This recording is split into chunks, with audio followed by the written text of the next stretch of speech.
The thoughts, views, and opinions expressed by this podcast as well as its hosts are for entertainment purposes only. I repeat, it is not serious. It is not real. No one is exposing, revealing, indicting, or telling you anything about themselves. Also, we do not encourage you to try this at home. We are trained professionals who do not have your best interest at heart, or our own. Enjoy the show.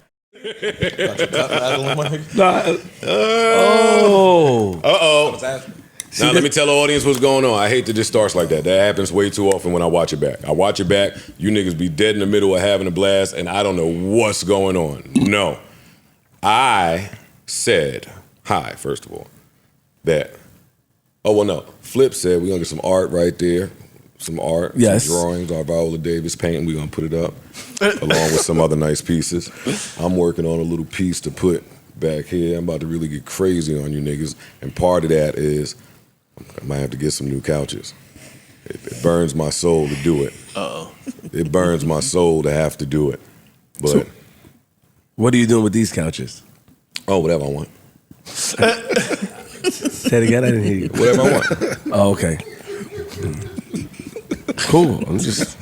Why do you ask? Why do you inquire? Are you putting them in other rooms? You know, you got a lot of rooms here. Oh, I don't know. Just anything. Oh, salute. Might paint on them shits. A nice fucking. Oh, just allow me to destroy them then. No. Oh. Okay. What are you doing with the gun? Damn. So I want these. It just sounds beggy. These are bullshit. It sounded beggy. I hate these couches.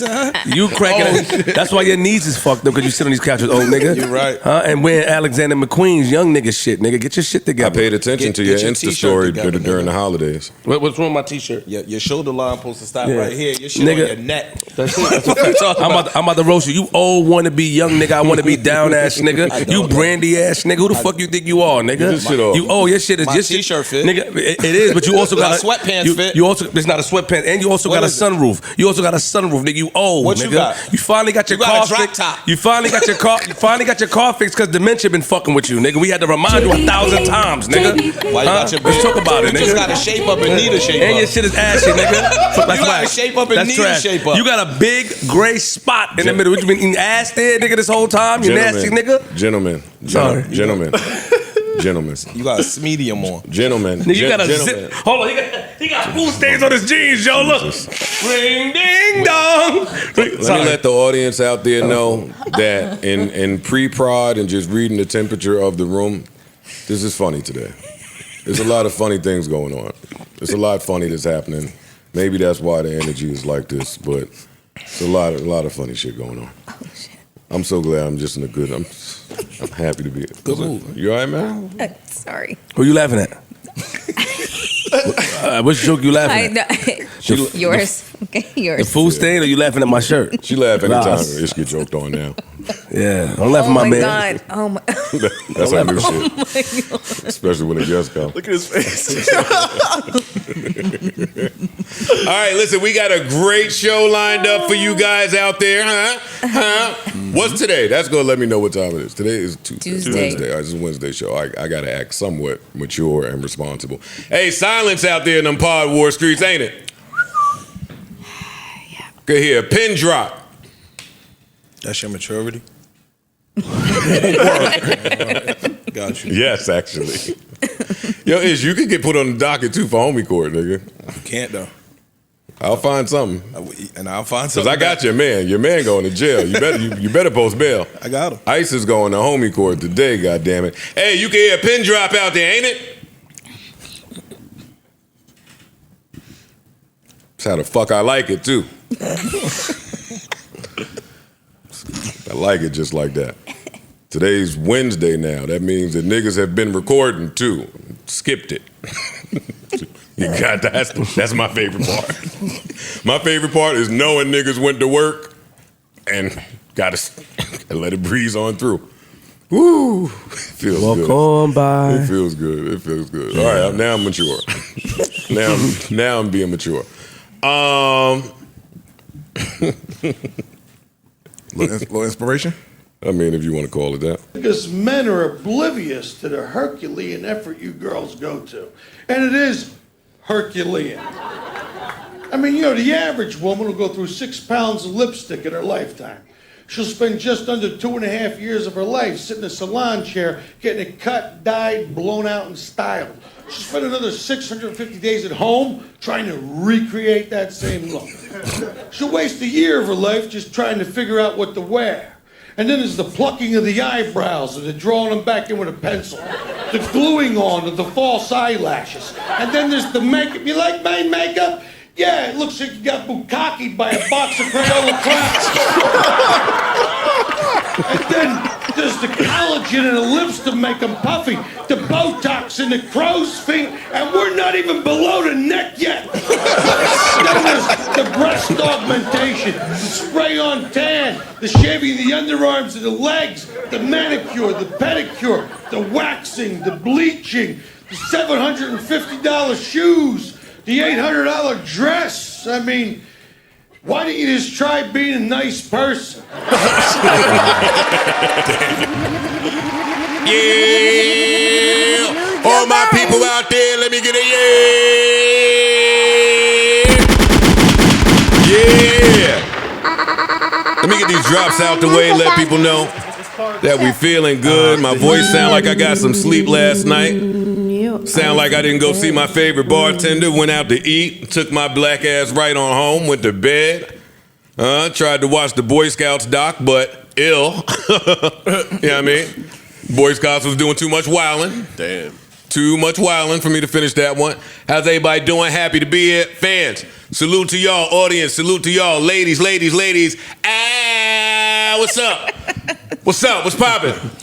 What's poppin'? How we doing? Feeling Doing great. good, man. Feeling great. Good. Y'all Feeling are real good. Y'all looking good. How's everybody feeling? How was your weekend? Good. Restful. Weekend was good, man. I head over to Barclays, checked out Gunna show. Amazing show. Yeah. People lied to me. Told me when he was done out here, and I saw the exact opposite. Was it packed? Sold out? Sold completely packed, all the way to the bleeds, the boxes, everything completely packed. Did a 30-song set.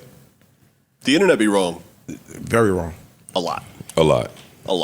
Like, it's not the real world. I agree. I'm just saying, it was good to see him back on, come out, receive the love from the crowd, go through all the joints. And he had that entire Barclay on fire from the second he stepped on stage to the second he stepped off. Any guess? No guess. A surprise opener, the kid DDG, but yeah, I'm not familiar with his music. Wasn't billed, didn't say opener. He did that by himself. That was the more impressive part to me. At what part of the show did you say to yourself, "Oh my God, this is going absolutely crazy"? Did you dance? No, I don't dance. I didn't dance. You just sat there. Head nod aggressive. Give me your show. yeah. Give me your show profile. Oh no, standing up rapping, rapper hands Rapper hands. for sure. Like everybody else in the crowd was doing. So you was thirsty? No, I wasn't thirsty. I was enjoying. I was being a fan. No, I'm talking about parched. No, I wasn't parched either. So I had a drink. Where did you place your drink? Oh no, the Barclays got the cup holders on the back of the seats. Nice. So I had my drink right there. My girl had her drink right there. Oh, So it and was you a brought date. your lady. Of course, she a fan. We like the same shit. Come on, man. Give it up. Give it up. Oh my Come on, Black Love.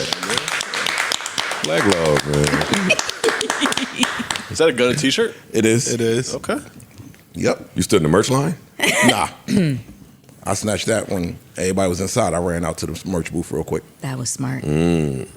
Walked right up to it. Yep. Let me get this, and this. Oh, you bought a couple Oh, pieces. wait, balling. I always buy merch. But 4 pieces? Yes. That don't look like cheap merch either. You got money. You spend money at shows. Oh, I'm sorry. I wasn't there, my brother. I don't know. I don't You know. spend money at I don't shows, know bro. show and merch. Yeah, you etiquette. spend money at shows. Anytime I go to a show, I'm usually buying a lot of merch. Talk to them niggas that don't buy merch out there. I yo. can't speak. I buy merch personally. I usually make my way to the merch booth first. In an instance like this, I'm gonna go while everybody inside, get a couple pieces. I always buy merch though. All right. You know what I mean? Did you get an autograph? No, Did you go backstage? no, Meet and greet? no. Picture. What's up with y'all? But if Gunna wanted your girl to come backstage and take a picture She wouldn't even. while you wait out there, She don't know how to play with you me just like that. said she's a wouldn't fan. go. She's a fan. She ain't stupid. So she's a fan, but she can't go get the picture. I didn't say she can't. I said she wouldn't do it. I didn't But say if she did, would she come back to but she- warmth? But she wouldn't do it. Hypothetically. Hypothetically, she wouldn't do it. But if she did, would she come I back hear you. You're to not a hearing warm me. reception? You're not hearing me, bro. How do y'all let y'all girls know y'all have an attitude with something? A look. And then we'll move on. Because I'm not trying to stay here. I just think it's funny. She know when I got. It's a look. I get. Or a lack of look, you looking away? Nah, I look, and I get real quiet. When I don't say a Yeah. word, Yeah. she. All right. I'm from the Caribbean, nigga. We start to move our mouth in a funny way. By looking, by staring you down, nigga. I'm not taking my eyes off of you at all. Mm-hmm. Show us the mouth move, though. Now pause. Yo. You said don't know sound. This is the man. This is the man. Got you. He's the man. He's the man. Yo, okay, yeah, do it. Do what? Do whatever. Welcome. Welcome. Not only am I going to get extra quiet, but when you notice me being quiet, I'm going to lie. Yeah, is everything all right? Yeah. Yeah. Real short answer though. Oh, real short. super short. Looking straight ahead. Oh, Yo, yeah. yo, what's wrong? No, Nothing. Nothing. Cool. Chilling. They'll start. Is it because I did? No. They know what they be doing. Anyway. Exactly. They know. They know. Me and my girl broke up, and it was when Houston got a little snow. It was a bad breakup too. We wasn't talking. It was bad. But you were stranded there? Were you there? No. I was home. She was Okay. in Houston, but it was they got a little snow. But you know they don't react well to that the shuts snow. them down. They act like The blizzard. she definitely hit me. Talking about, yo, you think you could send my Uggs back? My Uggs. I try to get them everywhere. They got sold none out. of it, My ego ate that right up. Like, it's me. Don't you know, I went on the website, it's really sold out everywhere. I'm like, oh, she desperate for some Uggs. Bitch, you will never get those. I don't get anything but these Uggs back. I went and put them shits in a glass case. And you go a step further. Now These you do Uggs? now you do the Yeah. now you do the Ones? Instagram post where you just happen the Uggs is in the background in the case. Nah, let another girl put them shits on. Oh yeah, you broke up. Hey, other girl just, nah, let me shut up. I'm bullshit. I'm joking. Psych your mind. We'll get them Uggs though. When the other girl comes, she act like she got beef with your girl too. She act like they bitter enemies. Like you don't even know her. Why are you kicking her Uggs around? You see your little Uggs in the closet. Your little hairpiece. They fighting for the same thing. The ex wants you to send the Uggs, and the new chick wants you to send the Uggs. How long you holding on to these Uggs? You think she coming back? Well, if she do, I want to have her Uggs. Yeah, her Uggs gonna be here. You certainly are temporary, then. You don't think you sticking around, right? You are a rebound. You'll be going long before Ugg season. Oh, shorty. for sure. For sure. Don't worry about Uggs when over you here. when you leave, it'll be in the flip flops. Chancletas. Very warm on the feet. Very warm on the feet. That's funny. All right, so I'm in a great mood. We can do anything y'all want to do. I want to take Ice to homie court at some point. If we have anything that is more important than that, I'm down. Oh, nothing? All right. Okay, well, Oh. I mean, I don't know if we Do you want to get your shit off first? Because you got some shit too. We got a lot to get to. No. I want to marinate in that Oh, that's for right. a second. I want to marinate. Let's not get to that right away. Do we want to, acknowledge that Monday was September 11th? Yeah. We should. Rest in peace to everyone that lost their lives in September 11th and the Everybody aftermath. everybody that was directly and indirectly affected. Correct. Yeah, I got really kind words from I interviewed one of the survivors. His wife sent just really, really kind words to start the day. So I do want to say shout out to everybody that was affected and rest in peace to the people that lost their lives. I knew something was going to happen to Aaron Rodgers when he was holding that flag in the tunnel. Yo.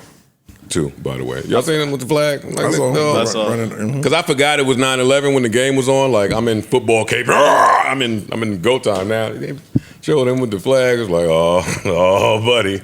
Yo, I feel bad for Jets fans. I Meme do. City. I do, man. I do. Jet fans. Yeah.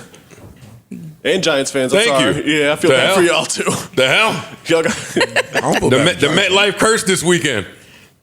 That was the MetLife curse. maybe. Help me. And it ain't even, forget about the loss for the Giants. I mean, we'll get to it. That but wasn't a loss. that introduction that the Jets got versus what we got, the way the Jets fans looked in the stadium compared to just how we looked, we're gonna have to have a like New York town hall meeting or something. Like the Jets got some shit that I just forget they got. They had their little fireman fan, all that green. They had Aaron Rodgers. There's a little more hype around them this year. Yeah, clearly, but them fans made us, the Giants, man, we gotta get it together. MetLife might be under new management. That's how it looked. I mean, Jerry bought it. That's how it looked. Jerry. Get your shit off. I was just asking if Jerry bought it. He said, I'm not in Jerry. I don't know. Oh, okay. You want to start with some Cowboy shit? Nah. It was just a lot of gray and blue in there. Oh yeah, you, Corey, all of y'all in the stadium. Yeah, got you. You were should've went there? to the game. I wasn't there. Okay. You didn't go to the game? You should have went to the game. I hate that stadium. It's trash. Okay. All right. Bougie, man. Is there any music? There's no music. Nothing dropped. We got drops coming later in the week. Who's coming later in the week? Tell me. At this point, I get all my music news from you. Diddy's album is dropping. Nas and Hit Boy, man. Nas and Hit Boy are back again. They said their final album produced by Hit Boy. Magic 3. Magic 3. Yo, what? It's hate. Like, nah, I'm playing. You gonna get banned from Queens. I'm playing. Word. And Drake also said he's dropping a single this week. I don't want to hear no more from Drake until something happens. I just want to hear music. Yeah, I want to hear music now. I don't want to hear music from. I don't want to hear anything about the album. Enough rollout. The anticipation's there. I need to hear some music at this point. That's it. And I think that Cleo Soul is dropping on Friday as well. Whoa. Okay. Whoa. Okay. I think Cleo Soul is dropping on Friday.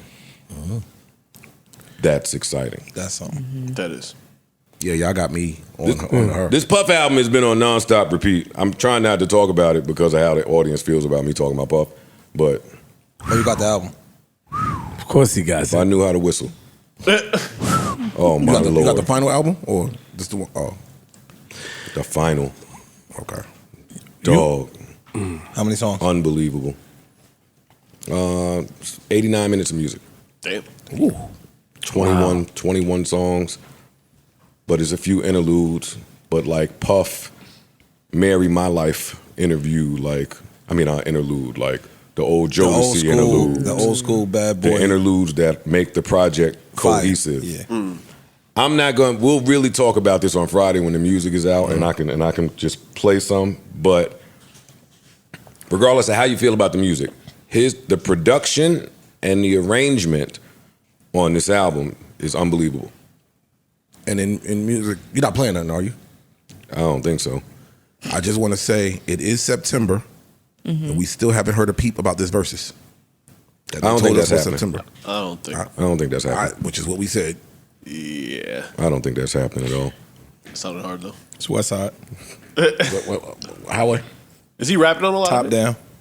Yo, I think that's the genius of this project for me is that no, he ain't. Okay, good. In the first, yeah, I think he knows that now, though. Yeah. In the first 8 songs, there's probably 16 total bars from him. Like he comes on for a 4-bar spot in this song, then it's a 4-bar bridge in the next song. Then he'll get 12 bars off on the beat that you know anybody that has ever rapped is gonna rap on this beat. It's like shit like that. But listen, Ty Dolla $ign showed up. Her showed up. Babyface showed up. Jasmine Sullivan, SZA, Summer Walker. Wow. You would kind of expect everybody. Jazzy. You expect them to show up. But they all showed up. Mary. Yeah. Like, you got to bring the A game to this. They showed up. So really, I don't want to say this, but I'm satisfied.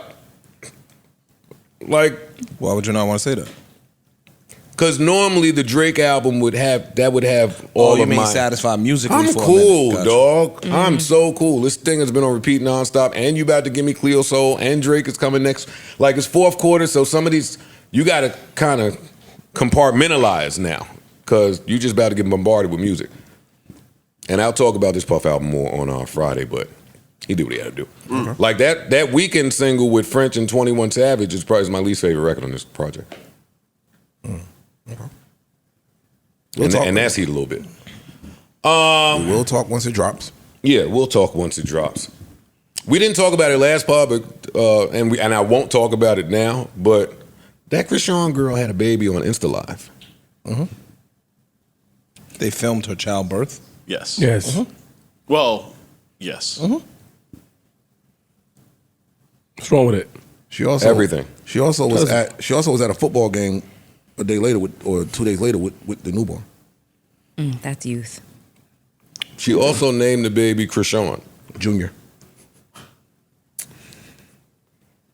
Thoughts and prayers. All right, man. Yep. We can't comment on stuff like that. It's going to bring us into that psychotic realm. It's me that's doing it, huh? Yeah, because you frequent that realm. It is crazy. I don't keep up with them. I don't follow them. And somehow the business still just ends up all in my face because of that whole toxic community over there. So I don't really address stuff like that. But having a baby on Insta Live was different. I had for about a year now. Every name or word associated with them I've had muted, and you still can't escape them. I thought you can't have a phone in the room when they're giving birth. That's not true. Or that's surgery. What? You can't have video. I thought you can't record video. No, having a baby, people record people, We could tell who wasn't there. I was, but I didn't record it. Oh, what are you talking about? Oh, all right. I didn't record it. You was there? Both times. Sure? Possibly. Are you sure? All right. People have, shown giving birth on reality shows. Like Kourtney Kardashian famously pulled the baby out of her vagina on their reality show. Yeah. Trader Truth pulled a bullet out of his neck. Fuck you talking about? Kourtney Kardashian. Women always want, you know what I mean? Hey, call me when that gets done. Times is changing. Oh, shit. Times is changing. What's wrong with you? What? Idiot. Y'all telling us about Khloe Kardashian pussy. What's wrong with this nigga? That was funny. It's something you can't fucking unsee once you've seen it. Yeah, I was there both times. Mine. My oldest, we wasn't getting along so great at the time. But they put her under all types of anesthesia. So all she could say was, "Oh, I love you, thank you, you're there for me." I was like, yeah, look at you. Look at you. All that not getting along. Look at you. He's lucky iPhone wasn't out. It kept that one. Oh my God, it kept the. Oh, I love you so much. I can't be without you. Yeah. Hey, what drug is this? I might need to take some of this home. Sounds like Molly. Oh, man. I'd have been fucking that motherfucker. Write it down. Come on. Write it down. Write it down. Just write it down. That's it. We're just going to keep moving forward. And then with some experience, I was there for my youngest, and I don't think I was as supportive as I would like to think I was in the moment. You know, you hear the doctor get to talking, the doctor like giving instructions, you start picking up some of that sauce, like trying to urge it to whatever the doctor's saying, but you maybe don't communicate as well as the doctor, and now you gotta shut the fuck up or they threaten you to get out the room. Oh man. You was in there being pushy. In her version, I said something like, "Let's go." Hurry up. Why you don't know how to push? Yo. How hard can it be to push? I don't know that I said that. I don't believe Do you that. remember the reaction to? In the moment, that was my first time seeing it like come out of there. Like my oldest was Cesarean? C-section. Okay. Mm-hmm. This time he was coming out of there, and it was like, oh shit, the cord, oh his neck, oh come on, You caught him? No, I didn't do that. Nah, they had me holding one leg up. I was like, yo, yeah, you get here, hold her here. I'm like, whoa. I just wanted to stand back and watch. I'm a They part. got you working and shit? Yeah. Oh yeah. I had the leg up. Yeah. I had one leg. Mama had the other leg. I was like, oh yeah, I got this. That's how we got here. Word. I know how to do this. Yeah. I can hold, I can hold that leg shit up. right here. I can hold a leg. Y'all gonna let me stay in the room? I got this, Bob. All right, that was it for music. The Gunna show was amazing. It looked amazing. Yeah, that shit was amazing. It looked amazing. I was telling you, hold on. I was telling my you that you was on TMZ for your take on Oh yeah. Cardi and Meg's Yes. records. Yeah. Did anybody check you yet? I love y'all two. You and Mel. Kourtney Kardashian, TMZ. Like white pop culture has y'all two in a headlock. Did somebody check me? Yes, that's No, what I I actually asked. got an invite tonight to the Bongo listening session. You know, Coach sent me that. Be careful. You don't think he's safe? I'm over always there? careful. Oh, I'm salute. I'm just saying. I'm always careful. Like when it's life. When should you not be careful? Just making sure you're okay, my brother. I love you. What, you got some news or something? Like, Yeah, No, you I didn't know get something? no. I would have told you. You know Somebody that. coming? Like what's going on? I'm the first one. I'm not going anyway because not tonight. A little drained. Little drained. What? It was Fashion Week. It was Fashion Week over the weekend. Yes, it was. Both games, a lot of traffic at MetLife. It's just too much. You know. Good. Okay. Just want to wind down.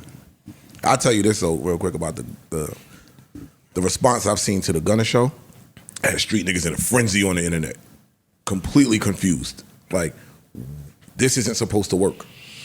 It was a lot of conversation I saw that I just found hilarious because I don't want to disrespect any street people, but I be trying to get them to understand that the outside world don't really care about a lot of that.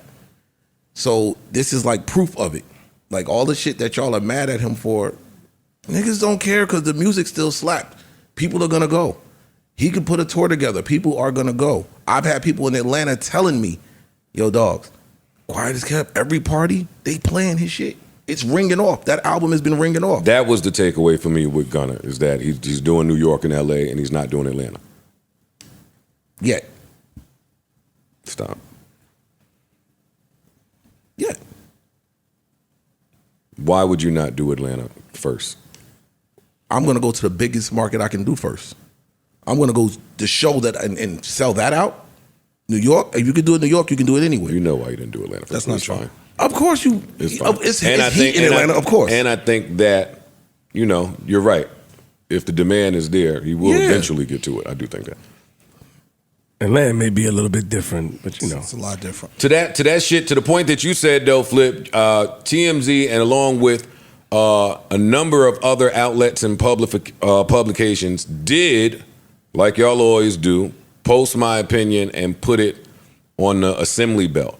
And I want to say that I know when that happens that that's one of y'all labels or teams or publicist people out there doing that. I know that it's y'all. Part of rollout. Or not rollout.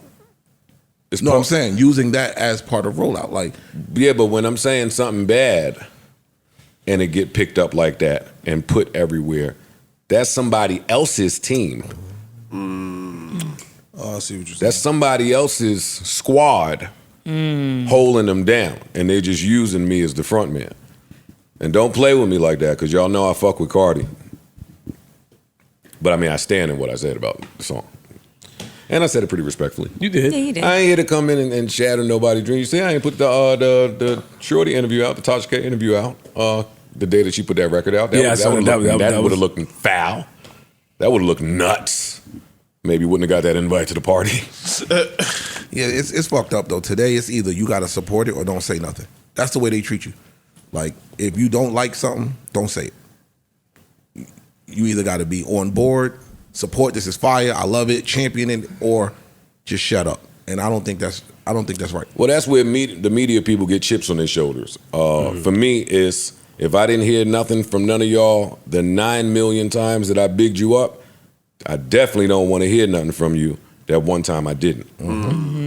I'm not nobody's voice box. I'm not on nobody's payroll. I don't work for nobody. I'm my own man and my own opinions, and I stand in these shits. So, yeah, I don't want to hear that shit. I agree. And Cardi would understand that. It'd just be these fan bases. Fan bases, too. That's a new thing now. True. You got to worry about, like, fan bases. rabid fan base. Oh, my God. Yeah. Oh, my Lord. What else? Anything important in music that we have to get to? I don't think so. No, I don't think it's. We ain't had much music anyway. Next part of Well, Tink and Berg. I mean, I don't know if y'all call that music. I saw Berg going off about some shit, but I didn't do the research, quite frankly, because he be tripping online sometimes. I did all the research. Oh, okay.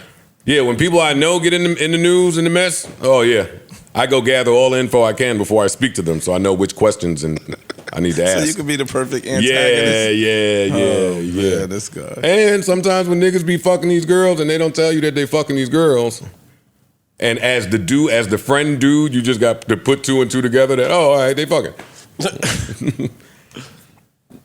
So yeah, I had to do that before with Tink and Berg. Like, oh shit, all right, y'all fucking. Well, That's always weird as a friend. When you connect the dots. When you have to, like, why do I have to? But then again, why should that person be telling you? Yeah, they ain't got to tell you nothing. I totally agree with that. And it ain't hard to connect the dots. How many beats you giving her? Oh, all of them? Got it. Whole album. Say less. Oh, she's on a label now? Oh, where y'all going? All right. Say less. Anyway, real quick story what happened. Yeah. Apparently, depending on whose story you believe, Tink and Berg were dealing with each other and stopped dealing with each other. They're going through a breakup. According to Berg, they hadn't spoken in a long time. He's in Cancun at a restaurant for his birthday. Mm-hmm. That morning, she posted some shit on Instagram in support of his birthday. Yo, young Berg, happy birthday. We going up. That's my dude for life. I hate when women do that. I hate when women do that. In the breakup? If we ain't right and we ain't speaking, don't now put my likeness on your Insta feed to make women or people think that me and you is flyer than we are. Tricky if we're signed. If we got a relationship outside of personal. You're my CEO boyfriend. Yeah. It's tricky. I'm appreciative for everything you've done outside of the personal. Yeah. You got me. Yeah. In this instance.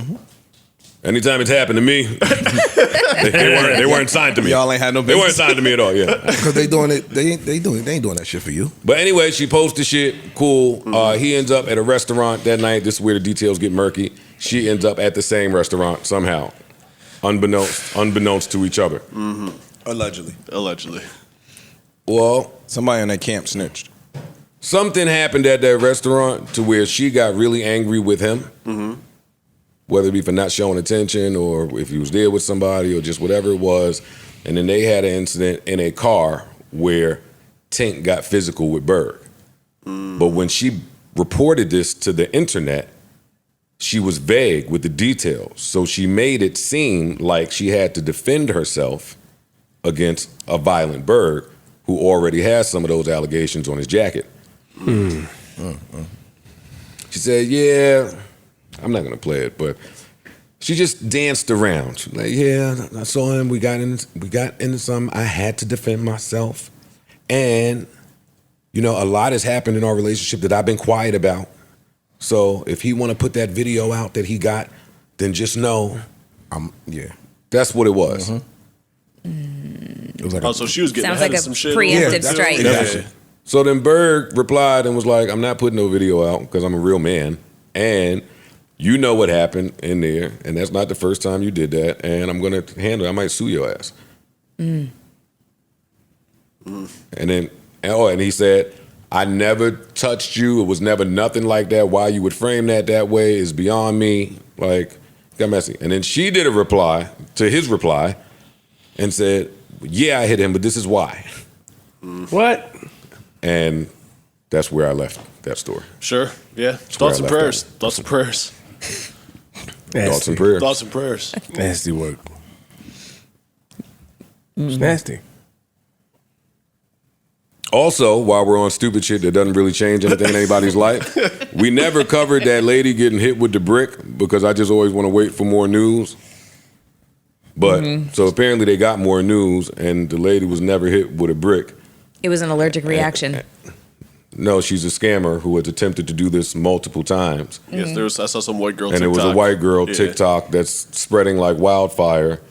And now there's a beef because all of the black women were killing us again for not protecting the girl from getting hit with the brick. And here comes the white lady here to defend black men.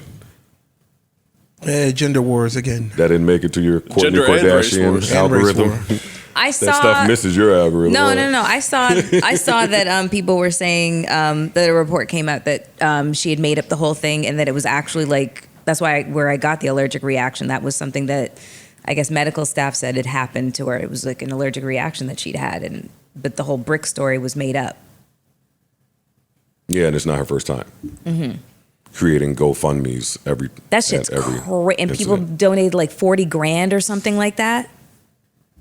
It's nice little come on. That's all I'm listening to. No, that's all. Don't hate the play. That's all I heard. It's to come up. Times is rough out here. I get it. That's why. Hey, let me tell y'all, I ain't clicking on none of y'all GoFundMes. Facts. People be sending know them. you personally. Yeah, dude. Yo, I'm in a wheelchair. Yo, sorry to hear that. Even then. If I know you personally, then just stop by my house. I'm Cash App, bank account, wire to wire. Yeah, I'm never going to someone's GoFundMe. Ever. That's true. You said not the scammers is good. No, you said that's true. The scammers is good. Yeah. They smart, yo. These geniuses. I see the GoFundMe shit. That shit is just like when they asked about the Salvation Army at the little bodega. Hey, do you want to do? Nope. Want to round up your change? Absolutely not. Not at all. Chipotle, all them niggas. You want to give $1? No. I'm not giving a penny. And you gonna especially after watching telemarketers, absolutely not. Yeah. What? They're only getting 10% of the shit anyway? Absolutely not. Mm-hmm.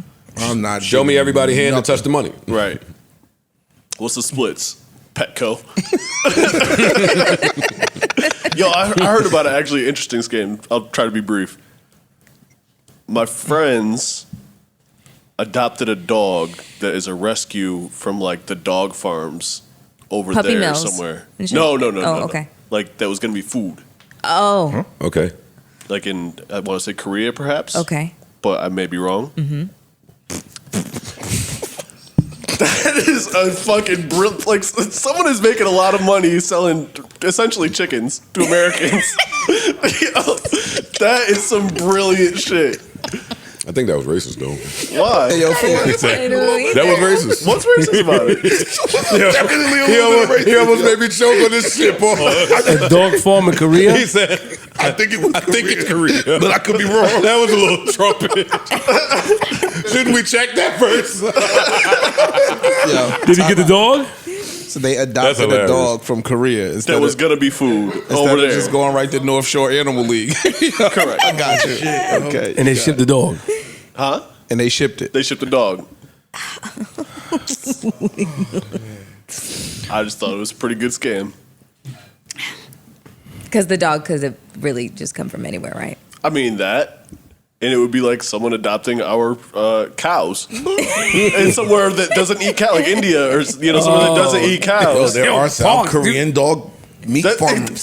Yeah, right. Thank you. Oh shit. That's gross. So it wasn't racist. I guess not. It does exist. A meat farm. Where are they? Yo, what's wrong with people? Yo, people crazy, y'all. They Who look at even us knows that? They look at us the same Park's way. friends. Yeah. The white people. Evidently. The whites. They're saving the dogs. All the dogs. They were going to be food. The Korean I'm gonna buy it. You go right to Long Island and get a exactly dog my from Puppy Shaw and shit like that, but you go all the way to Korea to adopt a fucking dog. And pay extra for it. Shipping. What was it? What type of dog was it? I don't know. Yeah, exactly. Anyway. They ain't get that dog from Korea either. They just told you that. That dog from Bronx. It's Roscoe, yo. Oh shit. Oh man, that's funny. It's the white. I want to send a special shout out of love and warmth to Thickie Minaj. If you're out there listening, we love you and we hope you heal and recover. What happened to Thickie? They were doing a basketball game. The BBL League. Called Guns and Buns or some shit. The BBL League. Shout out to Thickie. Yo, When they get what off. is going on today? No, what happened? She was The BBL dribbling the League, when basketball they- up the court. See, he know what happened to Thickie. She tried to hit somebody with it. Why you know you married, nigga? Why It you was was looking all at? over Why the you was looking internet. at gun? What's the name of it? Buns and something. Buns and guns. Why you was and- looking at BBL League? I Wasn't wasn't. basketball. That's what? Anyway, Buttons in basketball. some league put all the thick girls with a bunch of ass on the basketball court to run up and down and Did it have to be fake and ass? play a game. No. Oh, okay. Just a running lot up- of ass. She's running up the court and, And did it in and out. And her knee went in and out. And Her knee fold, her whole leg folded. Man. What? Her entire leg folded. but she said she Bad. good though. She said she good. She said they popped it back in. Oh, that sounds so Shout out to Thicky. Okay, It looked salute. bad though. It looked horrible. It looked really bad. But she said they popped it back in. Oh, so you spoke to her? I didn't. So she didn't reply. You know what they Give said? us the tea. She said it. To who? Where? Where'd you say The it? gram. Oh. The gram. He went and followed up. But you're not Oh, so the Splash Brothers was back. Oh man, yo, what's wrong with this guy? Uh-oh. Hey, y'all ain't got shit to talk about. I'm just getting to talking now. Hey, the Splash Brothers is back. What's up? Y'all want to talk about it? That gets right into my homie court. Yeah, you talk about it. Getting on me, court. Splash Brothers. I need translation. What? Tell me. I haven't decided. You guys seem to. You do have the you Splash You do know what the Come Splash on. Brothers is. You Come know. on. You know exactly who You they know are. exactly who the Splash Brothers are. The Splash Brothers Yes. are Steph Curry and Klay Thompson in the NBA, the Golden State Warriors, because they shoot a lot of threes and they nice with the ball, et cetera, et cetera. Oh. So Joe used an analogy to describe he and I back in the day when we used to be out on the scene as the Splash Brothers. So over the weekend, Joe and I went out on the town. Really? Splash Brothers was back. Is there any tea you want to Well, share? that's where homie court comes into play. Okay. Uh-oh.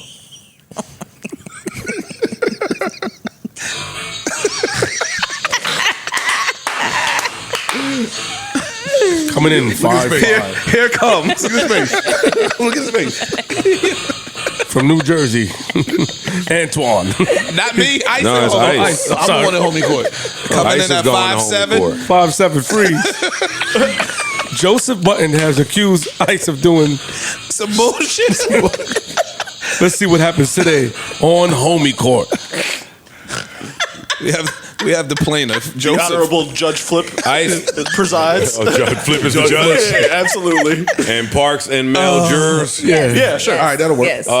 This docket number 573.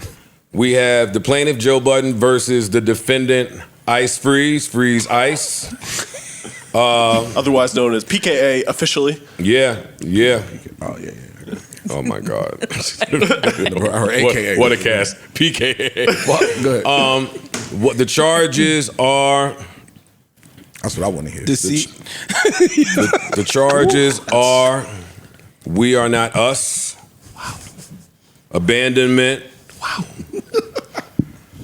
It's a RICO because it's a RICO because I've been trying to prove the Newark Boys to be a group and an organization and a ring. It's always been denied until now. We do have a mole. We have a mole. Yeah. Hold up, and time out. Skirt. Who the mole? I can't tell who the mole is. All right, yeah. You be sure, nigga. Now, Go ahead, nigga, though. wow. Yeah, I didn't even call you the mole. I know you better not. Go ahead, though. I'm listening. Yeah, but lot of charges and some TBD. And some What could be added later? Yeah. Foulness. Now you're going to offer a plea Here we go. deal? I'm here. I invite my man Ish out to dinner. Yes, sir. Had to talk to him. Got to talk to him. So Saturday night is getting kind of late, 9:30. So I reach out, send the eyes. Looking at you. Yo, stop sending the eyes to a man, too. I meant to tell you I that. sent the eyes. Bah, I didn't even know if androids could get it or not. It was just a test eyes. It was test eyes. And this was like, what up? What you doing? Yo, I'm at the hookah spot. Meet me over here. Let's kick it. He says, I bet. Ish come to meet me at the hookah spot, but on his way. He says, yo, man, me and Ice went to this spot last night that was kind of fire.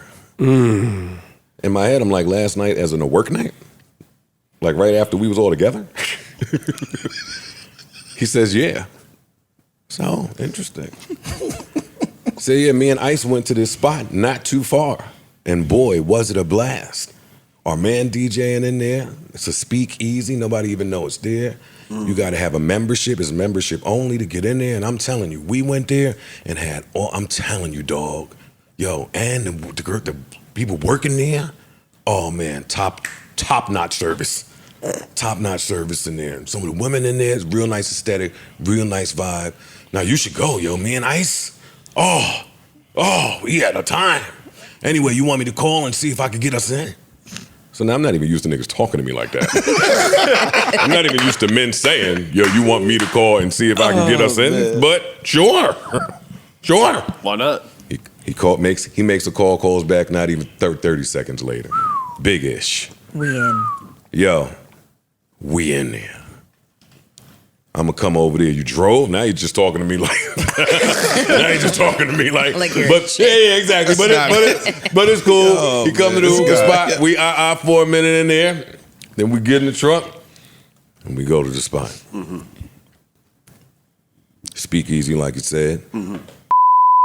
Walk in, sign through. Write it down. Yeah, write it down. Come on, write it down. Write it down. Just write it down. Let me. Don't stop my groove. Don't stop my groove. You want to make a shot. Look, they defensive over this spot.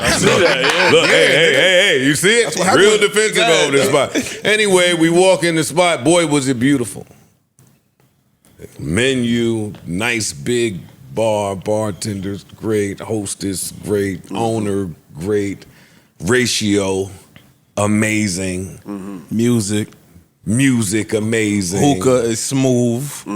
Pineapple. Hookah was good. Grapefruit was everything. They had everything in there. Everything. But there was a lot of eyes on. So I sat with my back to the bar. Ish sat, against the wall. And I ain't been out with my brother in a while, especially not since he's been famous. Okay. Tough. It's tough to get. Y'all, let me tell y'all something. I know I'm the defendant here, but yeah. He's really him. Yes. It's true. It's true. It is. And I'm me for real. And we stopped. We don't even, I mean? So now it's like, them eyes, them heads, they was on a swivel for the boys in there. They was, but I didn't pick up on it till mad late. I'm looking at this nigga keep licking his lips. He talking, he moving and grooving. His teeth keep showing. It's jokey. He keep getting up, going to the bathroom. I'm like, this nigga got UTI some shit. Like, why the fuck? Where's the bathroom? You the best storyteller on the planet. Yo, this nigga went to the bathroom so much I had to pee. I said, you know what? Fuck it. What's going on at the bathroom? Nah, then he tapped me and gave me the look back like it was 2008. He said, yo, I want to hear this. Look at the bar. I turned around. They was all looking. There's motherfuckers with their husbands looking. Motherfuckers with their man. Hey, if you was a nigga there, let me not. Sorry. Man. Yeah, man. But it got bad. I felt bad. Yeah. Then Ish had to pee again. Yo, he kept having the bucket. This guy is a fool. But anyway, so we sitting there talking. I had to make a run. So I mean, I got on out of there. Food was crazy. Everything is They were crazy. trying to bring some special food because we got there after.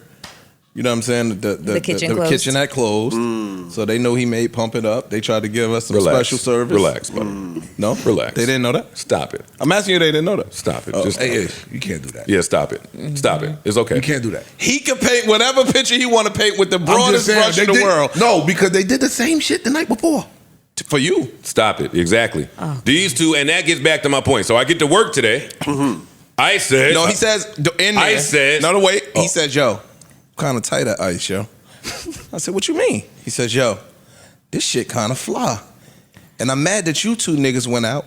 Y'all left where we all were. Goofy ass niggas. Tyrese came. He's a hookah guy. And y'all niggas just didn't say nothing. And I'm like, yo, bro, I've never been here before. So I get to work. I was talking about, I heard y'all was in my spot. Well, heard from who? Heard from the spot. I went back over there. Wait, so you went back over there?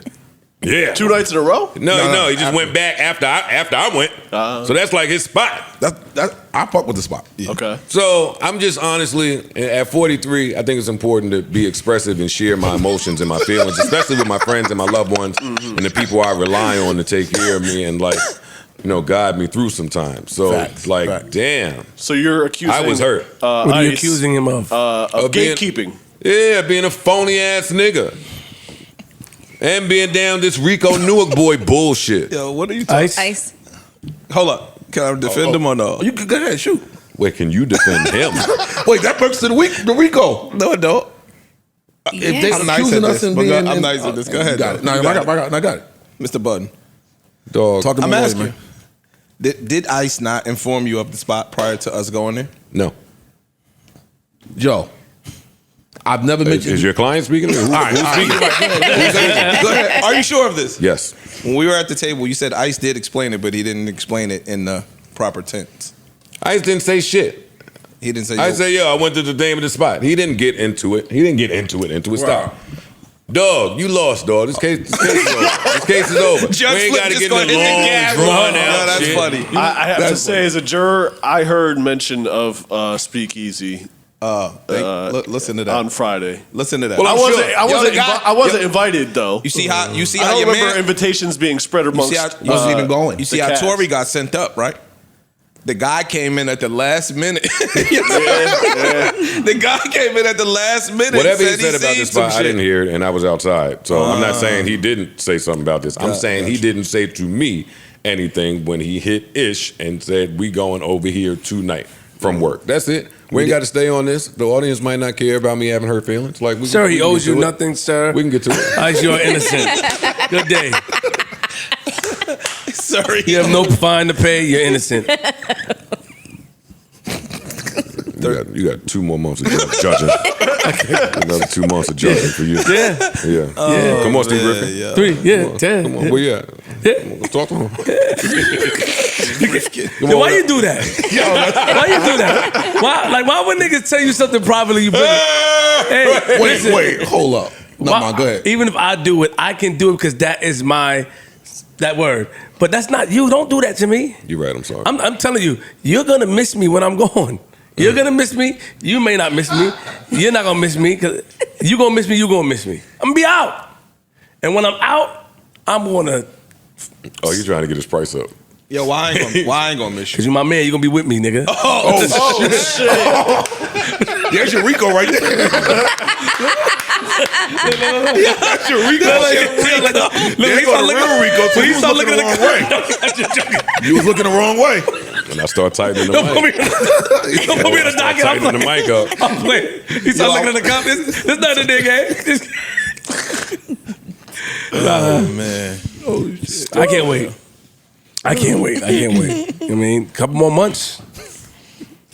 Shout out to Joe. That's hilarious. This guy's an idiot, yo. Ice, did you get a chance to finish the Meg Tory doc? Because you mentioned that you'd only watched the. No. I Meg watched side? the whole thing. You watched I the saw whole thing? the whole thing. I called Okay. Ish and told him to watch it. Did you watch it? I didn't see the second part. You only saw the Meg's. I saw the Meg part. Yeah, I agree with Ish when he said it. It sounded and it looked crazy. You seen the Meg part? gotta watch It both made Tory look nasty, son. You saw both parts. I saw both parts. Did you get a chance to watch it? No. You have no intention of watching. Not at all. Why? Because I know what happened.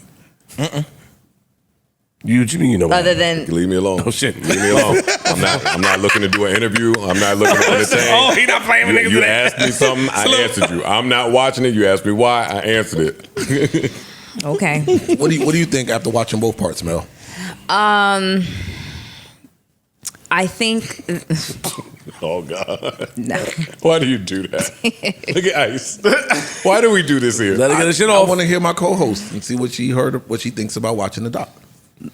Meg's part was extremely compelling. What about Tory's part? You know what's so funny? His manager, I'm watching it and I'm like, this guy looks mad familiar. I fucking grew up with him. I was like, oh shit, Freddie. He's got a fan base that really totally believe in his innocence and that's great for him. What do you think? That's what you got out of his side of the doc? What, that his fan base is like extremely supportive of him? Yeah, that's what I got out of it. I'm trying to, sum up my impression of it. Man, after watching, he did that shit. After watching both sides, he did that shit, man. Yeah. That's what I take from it. Y'all know he got sentenced, right? Yeah, but people still walking around here with questions and we know sentencing It's just what was proven in court. Okay.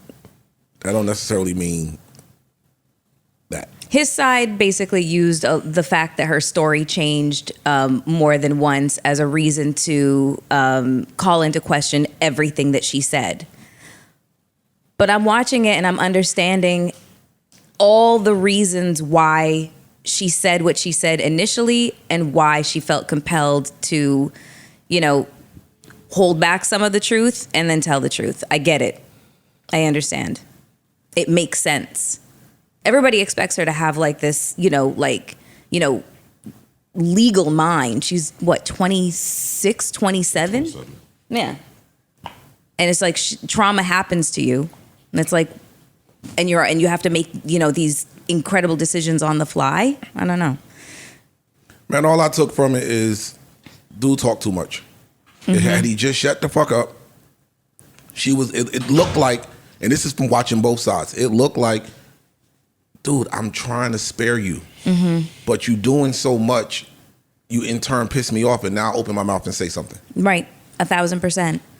And the fact that he called up Kelsey the next day and made the apologies and stuff like that, it's just like, well, what are you apologizing for? Like, what actions are you apologizing for if it wasn't that you shot her? What did confuse me, not even about the doc, just about their story and all, I do remember seeing reports that he was supposed to have been going to court. I think it was September 5th or something. And I don't know what happened. So, but I'm done with it. If anything else comes out, if he gets an appeal, then we'll talk about it. But as far as I'm concerned, the shit is over and done with. Right. And again, from watching it, it looked like he did what he was accused of doing. Now, I still want to hear Alone at Prom Deluxe. The what? The deluxe version of his his album, Alone at Prom. I still need that. Got it. I'm feeling very left out. What you mean? I want to know where the speakeasy is. Oh, shit. Come on. Hey, Miss Honey. Hey, big dog. Those days are well, I don't know.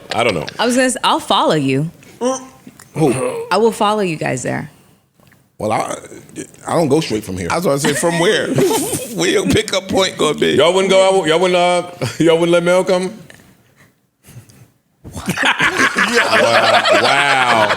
Wow. Maybe they got me on that mail list. Maybe that's why I didn't go. The mail list? They got me on that mail list. Why we don't have Mel on the Joe list? Mel might be on the Joe list. Nah, man, ain't no list. How Mel, you could go. How'd Joe get there? You took him. So how he on the list? So I guess I'm on the list by myself. Nobody said you want any. Y'all didn't say y'all. But he asked a question. She asked you if she could go out with y'all. I don't have a problem with that. Say that then. Fix your lips. She want to go to the speakeasy. Yeah, she want to go. I mean, You too. Oh. You're included in this. I'll meet you How come there. I didn't get an invite when we left here? I wanted First to off, go. all right, let me tell I you. can answer that, but I won't. We didn't even go from here. Okay. That's why. I know it seemed that way. I was home, and then all right, I'm gonna go over there, and made the call. I'm coming through. Got my guy with me. All right, bet. Okay. All right, our audience don't care about y'all hanging out together. Okay. It's over. All right. Okay. Ashton Kutcher, Mel, what's up? Stop running from the smoke. Before these mics came on, we was hype. We was getting to it. Now we running and cowering from the smoke. No. These niggas on the Patreon episode had a lot to say about the Masterson dude who got sentenced to have him 30 years to life because of Ashton and Mila wrote those letters, and these two dudes with their affinity for who knows came in and was like, "Oh, she's the greatest. Rape apology, blah blah blah blah blah blah blah." Whoa. Nobody came in and said that. That ain't what happened. But Okay. So Y'all didn't come out with mad adjectives for like the best type of milk? Oh no, I said she's she's elite, ultimate milk. Who is you? Mila. That's what I'm saying. Kunis. Hold on. Okay. Yeah, we were alrighty. saying that. Not his cup of tea. Yeah. All right. Well, yeah. So on the Patreon episode, we talked about Danny Masterson being sentenced to 30 years for and the fact that Ashton Kutcher and Mila Kunis wrote letters to the judge, basically, standing up for his character. And now they have released a statement that looked fucking crazy because they received so much criticism. And part of the criticism is the fact that, number one, Mila Kunis just recently starred in a movie called The Luckiest Girl Alive, where she is the victim of a really violent sexual assault. And Ashton Kutcher is part of a nonprofit organization that works to rescue sex trafficking survivors. So when I called them rape apologists, that was the hill I was willing to die on, because I could not believe that these two were the ones that sent in a letter. And it's one thing if you think that you're homie and you want to do what's best. No, stay the fuck away from this wildfire. And they didn't. Then they're knee deep in shit. They look crazy. So let me address first on my. The questions when we had that discussion that I posed to you, I'm like, what's wrong with writing a character letter? Writing a character letter. I was under the assumption, incorrectly, I've admitted it on Twitter, hey, look, I was wrong. I learned this after we had already finished recording, that those letters were not written during the trial. Those letters were after conviction and were to the judge, hoping that the judge imposed a lighter sentence. I totally disagree with that. Right. Now I'm knowing that, having that extra information, yeah, I'm with you. I'm 100. I was wrong in that, and I'm 100% with you. That's right. Yeah, it's okay. I'll be wrong sometimes, but yeah, no. Happens to your person was convicted of doing this horrible shit. I don't care if that's your man's, whatever it is. Hey, if you want, don't say shit then. Right. But for you to come out here and still ask for leniency on them, it is absolutely. And now I understand why they were calling them rape apologists. I get it. Yeah. So that's me. One down in our duck hunt game. That's one down, Big Mel. No, I stand with everything I said. Again, when we were talking initially, two down. Nobody knew that it was a post conviction. No, I did. And we've been having a debate as to whether or not character letters and reference letters come into play during the court proceedings before conviction or acquittal, or after. And we're still having that disagreement, because I don't think that they do. I think that would be interfering with the court proceedings. The letters come during the second sentence recommendation portion of the trial. Kick them while they're down, Mel. I mean, I'm just saying. That's right. Like, I was surprised at the response. Like, Nah, you got him, big dog. You got him. I don't know nothing about court proceedings. I ain't a criminal, and I don't really associate with criminals. So I don't know. That is true. As your merch lets us know. Huh? Yeah. Huh? I'm gonna tell. But yeah, I didn't know. That's really, it was just a learning. Does he have a T-shirt that says that? That would be epic. No, he doesn't, and he won't. I would not do that. Oh, okay. No. That's right. Newark boys cower down, back, retreat. It's not, no. Retreat. It's called accountability. And retreating. That's right. Score one for the Melites. So goofy. Look, That's crazy. Look at he's got the Viola Davis face again. Oh my God. You're gonna stop making. You know what? Suck my dick, goddamn it. Isn't that like the greatest piece of pod advice you've ever gotten? I think so. It sounds like that whole show was nasty too. All the interviews that have come out since. Bro, I saw the one interview. I'm not sure who it was. They were interviewing how you say it? Mila? How you say it? Mila Kunis. Okay, Mila, because I keep fucking it up. And she was like, "Yeah, I'm the whore on the show." And the dude, she was like, "Yeah, I've kissed every male on the show except for one person." And the host was like, "Well, damn, like that's kind of messed up." She's like, "Yeah, it is." He's like, "Why are they writing you to do that?" She's like, "I don't know. I have no idea. Like, I wish they didn't, but that's what they're writing, so I just got to do it." And the even crazier part is how old she was when she started working. Yeah, she on was the 14 show, years too. old, and they were writing in like her making out with all the dudes that were much older. Yeah, and the fact that she describes herself as the whore, like it, just the shit that people used to get away with. Yeah, that was fucked up. Was fucking crazy. Wednesday fun. I'm just saying. Fuck is going on, Flynn? Don't call my name. I'll tell y'all something funny. Don't call my name. So look, let me tell y'all something. I have nothing to do with that. Let me tell you something funny. So I took my girl to a strip club Saturday, right? She. How much money did you take out? A lot. I'm trying to see how to word this. She's a strip club novice. Okay. So it was very funny watching someone who don't really know what to do in a strip club navigate. Oh my God. It got to, first off, I took a couple stacks, whatever. I gave her some money. Her song come on. Through the whole stack. No. Now she's handing out ones. She's dancing with like this. I'm like, yo, put the money down. What are you doing? You, what you doing? I'm like, yo, what are you doing? Girl, You waving the flag. Making money phones. Here they go. Here they go. Here they go. Here come the shark. I was like, oh. Here come the So shark. now the first one gets the first one. I tell her come around. So she's done now.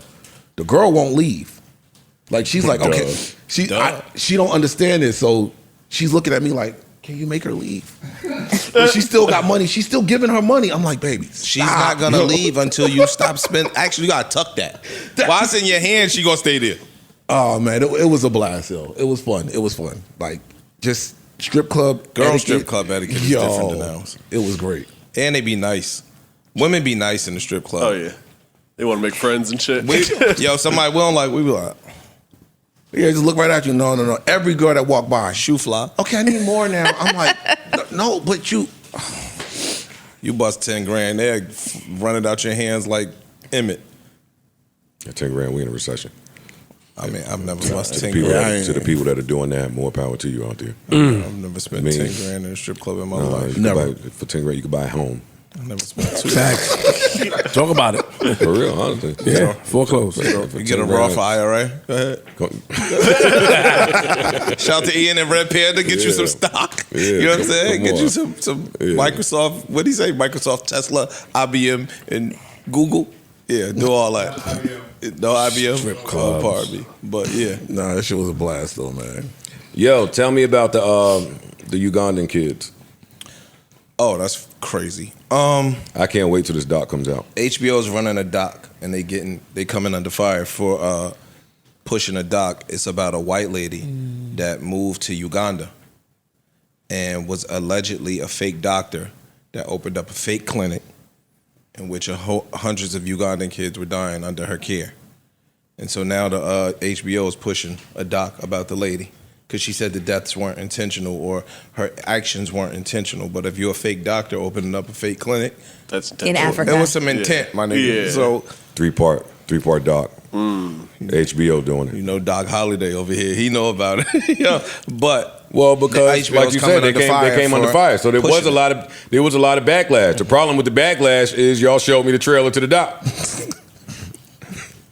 Got me now. You gotta separate. You gotta separate the backlash from the teaser. Yeah, because that teaser, if you see it, y'all know HBO know how to make a fucking trailer. Absolutely. Oh my God. They don't play. It looked great. Sorry to anybody that has somebody affected hurt or harmed. So the lady probably had to get some financial compensation for the doc. So basically, y'all just gave this chick money for some bullshit. I don't know if that's true. Is she in the doc? The doc is going to be predicated on her. She got to get That something. don't mean she got a whole lot of money. They could have leased her. No, I said fleeced her. I mean, she got something. No, yeah, might have paid her $700. We don't know. We don't know that. Well, she appeared, is what we know. Gotcha. She appeared. Oh, she's actually in the doc. Yeah, she's in it. Oh, yeah, she probably got paid that. Yeah, she got paid to be in This there. is some sick She's shit. in it, going through it. She's explaining herself. She's in there saying shit like, hey, I do believe that we helped a bunch of kids also. So this is white people's version of the BS High dude. Except it's way more. Way sicker. This is way way worse. sicker. y'all clumped you with this bottle. Well, BS Doc. certain things go unsaid, but this is the white people version of that. He had a fake school, she got a fake hospital. What is the difference? He said he was helping underprivileged kids. She said she was helping underprivileged kids. Yeah. He was getting money from the state. From everybody. And from the state, though. And she was getting money from probably everybody. What is the difference? Well, the difference is people died. Yeah, and this is people much. died and that was I'm talking about in the scam. I'm only talking about in the scam. I'm not talking about the severity of it all. So do we know if Because that's horrible. Do we know if that's Disgusting. intent? Like, was that the intention of her over there? Fam, It don't matter. You intended to lie when you said you No. I'm just saying. Yes, you intended to lie to make fake school. I mean, fake hospital. I'm just saying, was she over there like this is an agenda. Like, I want to kill off as many as possible. It could be something like that. They're saying some white supremacy undertones. Some people's opinion. I don't know how valid it is. But, my nigga, if you over there experimenting on people and you don't have a medical degree, it's disgusting. My nigga, what are you talking about? I'm with you. You know what I'm saying? Go do that shit in Poland somewhere. Like, you went to Uganda. Do that shit in Switzerland. They hang your ass by your toenails. Get the fuck out of here, Dodo. Thank you for that explanation. I'm like, you know, that was you know what I'm saying? awesome. Get the fuck out of here, Dodo. Okay, but wait. So HBO is saying that like they're receiving criticism, but are they still going to air it? Melissa Ford. Yes. They've spent money. They're gonna air it. Criticism is a commercial. And if they don't air it, guess who's gonna be knocking on the door? Me. You. Me. Yeah, dog. What happened to that good ass show y'all had that was dropping? Yo, just let me get it then. Yeah. You ain't got to air it. That's anything for $1, my nigga. That's crazy. Yeah, like, criticism is a good commercial, actually. You see the It's not sad, but the docs are for scammers. They're not for victims, yo. I know victims think that the docs are for them. The docs are not for victims. Very seldom does the doc ever result in some type of Resolution. healing. Yeah. Healing. Yeah. So a lot of times you hear the story after the doc from the victim where, hey, this dog is fucking me up and fucking my family up and making me have to making shit worse. That is true. But the scammer, dog, I'm telling you, that Boy Scout doc, I thought I had some good shit on the way. I ordered me some Uber Eats, ordered me some little catfish basket right there from the Boyle in Jersey City. Shout out y'all in case y'all want to give the nigga a discount. We was talking about the New York Liberty, and now they offering us tickets to the game. That's Playoffs next week. Oh, just to let you know, Playoffs next week. We also Mel, you can come. Yo, Thank you. we also got an offer to go to Colorado. Come on, man. Huh? They gave me the date and want to know if, I'll talk to everybody. Oh, with D? Okay. With D? With D? Ty. With D. With D. With D. You talking about D? With D. With D. Yo, you stupid, son. Oh, man. I'm just here to have fun, man. That's I'm just here to hilarious. have fun. I'm going I'm to that so Liberty excited. game. I'm going to that Liberty game. That sounds fun. Yeah. What was we on just now before that? The I'm just dogs. thinking about the doc. The doc. Listen, I'm lost. listen, I'm watching it. Sorry, that's it. That's what I got. Bruh. They already tried to kill me for laughing at the BS High doc. They did, yo. The internet can't kill me no more. They can't. They can't. For laughing at that? Yes, because Yes. they said what nothing funny They said about it. wasn't 'cause shit kids was funny getting, about that. Kids was getting taken advantage In of. the beginning we up here of- have a shitty sense of humor, and we were, But why I can't have a shitty sense of humor? Dark humor exists too, Why can't I defend my right to have a shitty sense of humor. I don't want no sauce, bro. I'm just talking. We in America, it's a whole list of shit that's a lot shittier than my sense of humor. Y'all can't affect what I laugh at in the house. Nigga put 21-year-olds in a high school game on ESPN, and y'all think I'm not about to laugh? What a fake school. Who the fuck are y'all? Yo, put 21-year-olds and they got worked. Yeah. They got smacked. And this is his second fake school. That's the same as the first fake school. I'm sorry. I'm ordering some seafood, some fucking crab legs, Alaskan shit, and I'm laughing. Oh, you were talking about the Boy Scouts documentary. You were getting all prepared for Yeah, it. because Your they Uber were Eats too and shit. victim focused. That sounds bad. Bro. Yo, Well, I mean, what the yo, what's fuck? wrong with you? They supposed to be abuser focused? You didn't know what the You agreed documentary with was me about? before I got to my point. Now look at you, traitor, turncoat, turncoat. What you mean? Before you like, yeah, no, it is about the scammers. I'm saying that this No, doc it highlights failed the genius. because it didn't highlight the scam really at all. And this is different because that's not a scam. What they was doing. Oh, see, I don't know That's nothing not a about scam. it. That's Yeah.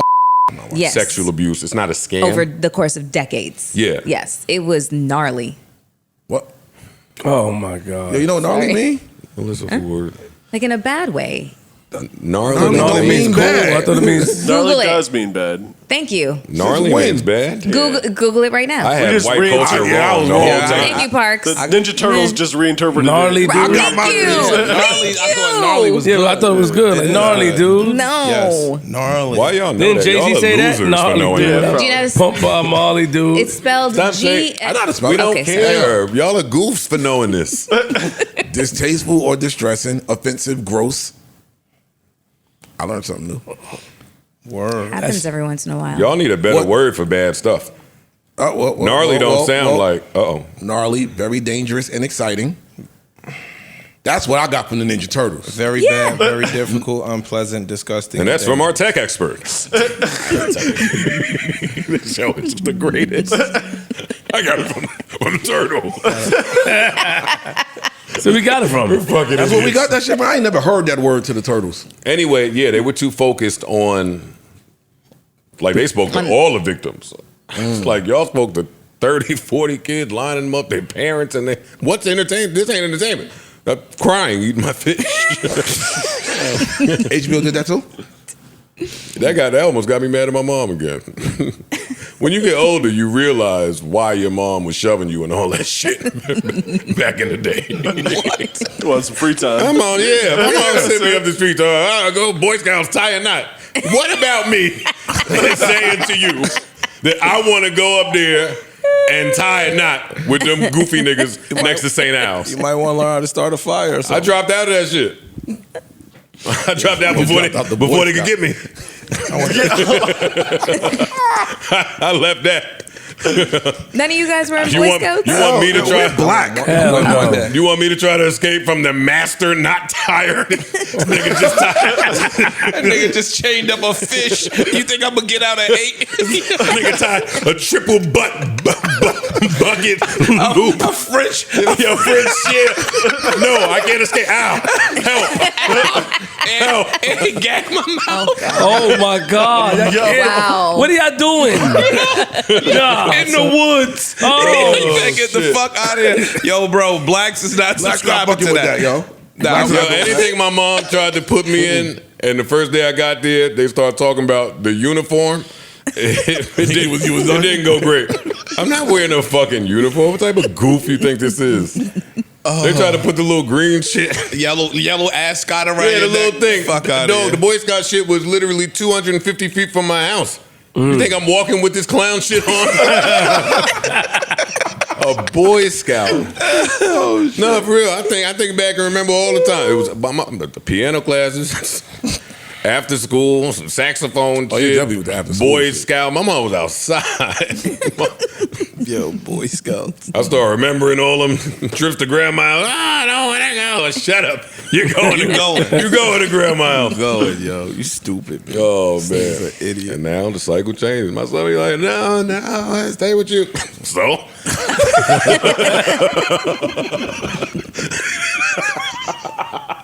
Nigga, you know who working tonight? I ain't want to say it.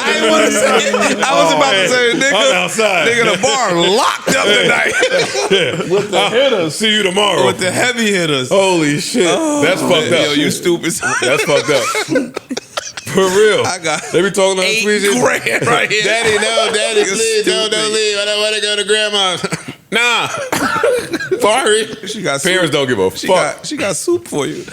Oh, man. Hey, all y'all parents out there with y'all dirty ass kids, it's already starting. One day of school, my son come home with the sniffles. They said I'm gonna fuck y'all up. Same. No, they said my daughter's 3 days. seasoning shit They said- already. Yup, they said 3 days. The kids is getting sick in Already, 3 days. bro. Day one with Come your home nasty to ass sniffles. houses out there. Yep. Yo, what's wrong with you? No, yo? for real, you Nah, can spot I'm the with 'em. dirty parents when you I'm go with pick your kid up. That's true too. When you pick your kid up, you can spot the dirty parents and Or- then the houses that's probably a little unruly. You can see the kids. Like, Oh yeah. That's what I'm saying. Oh, yeah. That's what I'm saying. Hey, nigga, stop crawling through the hallway. Get up. Get up. Lancy ass Rolling kid. all around the ground. It's 3 o'clock. Then put your hands in your mouth. Yeah. Then when I come kick your kid, you gonna want to fight me. I ain't see little Tommy rolling around down here. Chicken nugget? Yo. And then they want to hug your kid before they leave. Don't hug my fucking kid. don't touch my kid. Don't touch my kid. Yeah. Yo, and stop trying to use niggas' kids to have small talk after school. Oh, little Joey. Nigga, we out. I'm not stopping so you can talk to them. No. Nigga get you All of that. No. Nigga try to give you his demo tape. Yo, let me get your Instagram. I'm gonna send you some fire. Our son is in the same class. I found some heat Listen, like that. the kids, I ain't knocking that. the kids, if you pay attention early, is where you spot parents targeting other parents' households to like become family and shit. I don't know if y'all want to get into this here. So they peep your watch to see if you good for a sleepover? I'm just saying. Oh, he got the truck. Oh yeah, you get to be friends with that nigga. The parents know which houses they want their kid to go to and which houses they don't want their kid to go to. And those talks be funny too. You think? I don't. Who said what? I said you think? Yes. I don't have to think. I'm a parent. I was gonna ask how you guys feel about like sleepovers. Your kids having sleepovers. It's a hard one for me. Cause I got daughters. You got to ask them this in 10 years. I said it's You a gotta hard be one for prepped me for because I got daughters. Mm-hmm. It's a little different when you got sons. I think you navigate that a little differently. Boys don't like to have sleepovers with their friends? Of course. Like when they're young, like super young, like, you know, before different. like It's a little different. 11. It's different now. What I have fun noticing in my oldest is the pressure to work.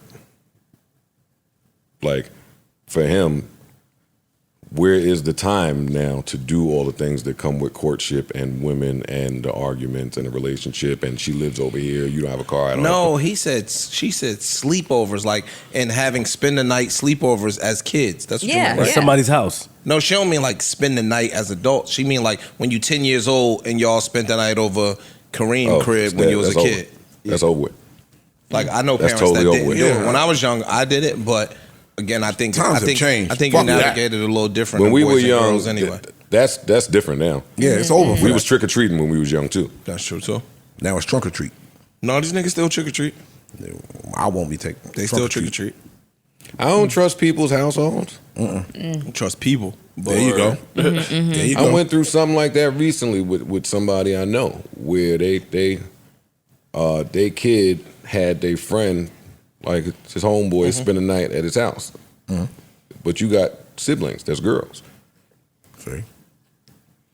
That's why I said you navigate it. You navigate that It's over. differently. As a boy, I mean, if you have a boy and you have a girl, you navigate that There's situation. no. Yeah. If I got a brother and sister, there's no sleepovers over here. You little dirty ass friends. I flipped Her out, friends too. can stay. It's fucked up. Double standard. Her friends, maybe she can get to spend the night, a sleepover. Your friends, homeboy, not under this house. My daughter went to go sleep at my cousin's house, my uncle's house, and I found out later on that there was, my daughter and my son, but there was some boys there. It was like a whole sleepover. I lost my mind. Nigga, what? Hey, Princess, get your ass in the car now. Go pick her up now. JR, go get Princess right now. Never. And of course, my uncle did the right thing and had my children next in the room next to his room. But still, I don't. Nigga, I was a kid before. I slept over and I went downstairs. You think I did? And I did a lot of shit. So I'm not. Nah. And Karma just so happens to visit me every once in a while. Nope, not with that one. That's really the big shit. You be sitting there like you want to protect your kids from your karma. Exactly. You know what I'm saying? Like I know the shit that I did. Nigga, you let me sleep over your house and there's a girl my age that I like, nigga, and she's giving me the look. It's on. 3 in the morning. What are y'all saying? You want to protect your kid from your karma? From your karma. Y'all think you never heard that? Children are included? No, can't say that. They say that. Y'all think children are included in our karma? They say that yes. everything. Sometimes they say that karma. you pay for your sins of the father. Your karmic retribution It ain't gotta hit you. It doesn't have to hit you. And also, yeah, no. It doesn't Why have to can't we hit you. just, I'm in the middle with that. Sometimes I just think life be lifing, man. The same opportunities that we had and the decisions we make, our children have the same opportunity to make different decisions. And boys gonna be boys. I feel like people want to find an excuse for everything. Not saying you, man. I'm just saying that's how I think. You just want to find a reason to blame. Oh, it's karma for what I did 40 years ago. Oh, yeah, people throw the word karma around Get the fuck out of lot. here. Your kid made a dumb decision. Yeah. You wouldn't have done that because maybe as a child, your parent was more aggressive with you or more lenient. You might have so been you more made different street smart. decisions. You might have been more street smart, Yeah. so you ain't do no dumb shit. Your kid's a little naive. Whatever the case People, may be. I hate that word karma though. Karma. Do you believe in it? Gaslight. I hate all these words. I hate all these new words, bro. I don't like the new words, but karma ain't a new one. Well, Do you believe in gaslight karma? is stupid because you can't light it without gas. Exactly. And the definition is Like, I never will understand. Everybody uses that word. You gaslighting. I hate it. Making the person feel like they're wrong when you're wrong. I think that's what it is, right? And shut the fuck up. No, I'm just trying to convince a story. I'm just trying to make you see my point. And one of them smart fucking college people tried to tell me one day that all of society is using the term gaslight wrong because in order to gaslight, you have to have some sort of relationship with the person because that's how it becomes gaslighting. It means you know enough to manipulate, to mislead. That makes sense. You can't just gaslight a stranger. I don't know nothing. You just Gaslighting me, nigga. I just met you. Oh. Now, I don't know that to be true. You can look it up on your own. No, it's true. You know what's so crazy? So why everybody be using these fucking terms? Shut the fuck up. They don't Exactly. know what half Because these shits mean. And you know- shit becomes a buzzword and everybody starts All y'all using it nigg- all willy fucking nilly. People just want to use words to be down with shit. All y'all motherfuckers manipulate. We all manipulate. But niggas just pick and choose what they want to acknowledge as manipulation. No, you who they wanna call out. Yeah, Yeah, hold there on. you You go. manipulate your boss. Yo, I can't come in today, big dog. I'm sick, dude. That's manipulation. You get in your way. You Manipulate your kids all the manipulate time. your kids. Hey, yo, make sure if you go to sleep right now, you can get the candy tomorrow. That's a form of manipulation. Yes, it is. Everyone manipulates. It's just about acceptance in society. I think that shit is whack. Hey, yo, suck my dick, society.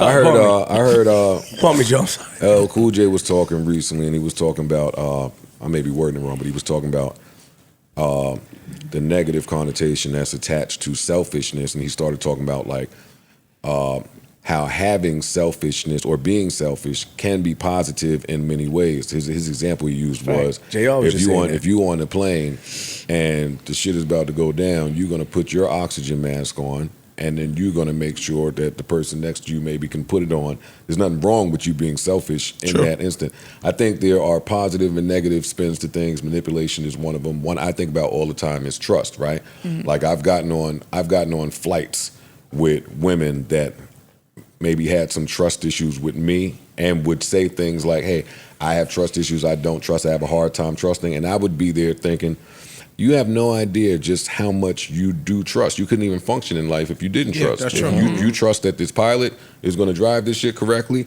You trusted that Uber driver to not fucking crash well enough so that you can go to sleep till we get there. Like your trust kicks in ways that you just pay absolutely no mind attention to. Yeah, From complete strangers. That's a fact. That's true.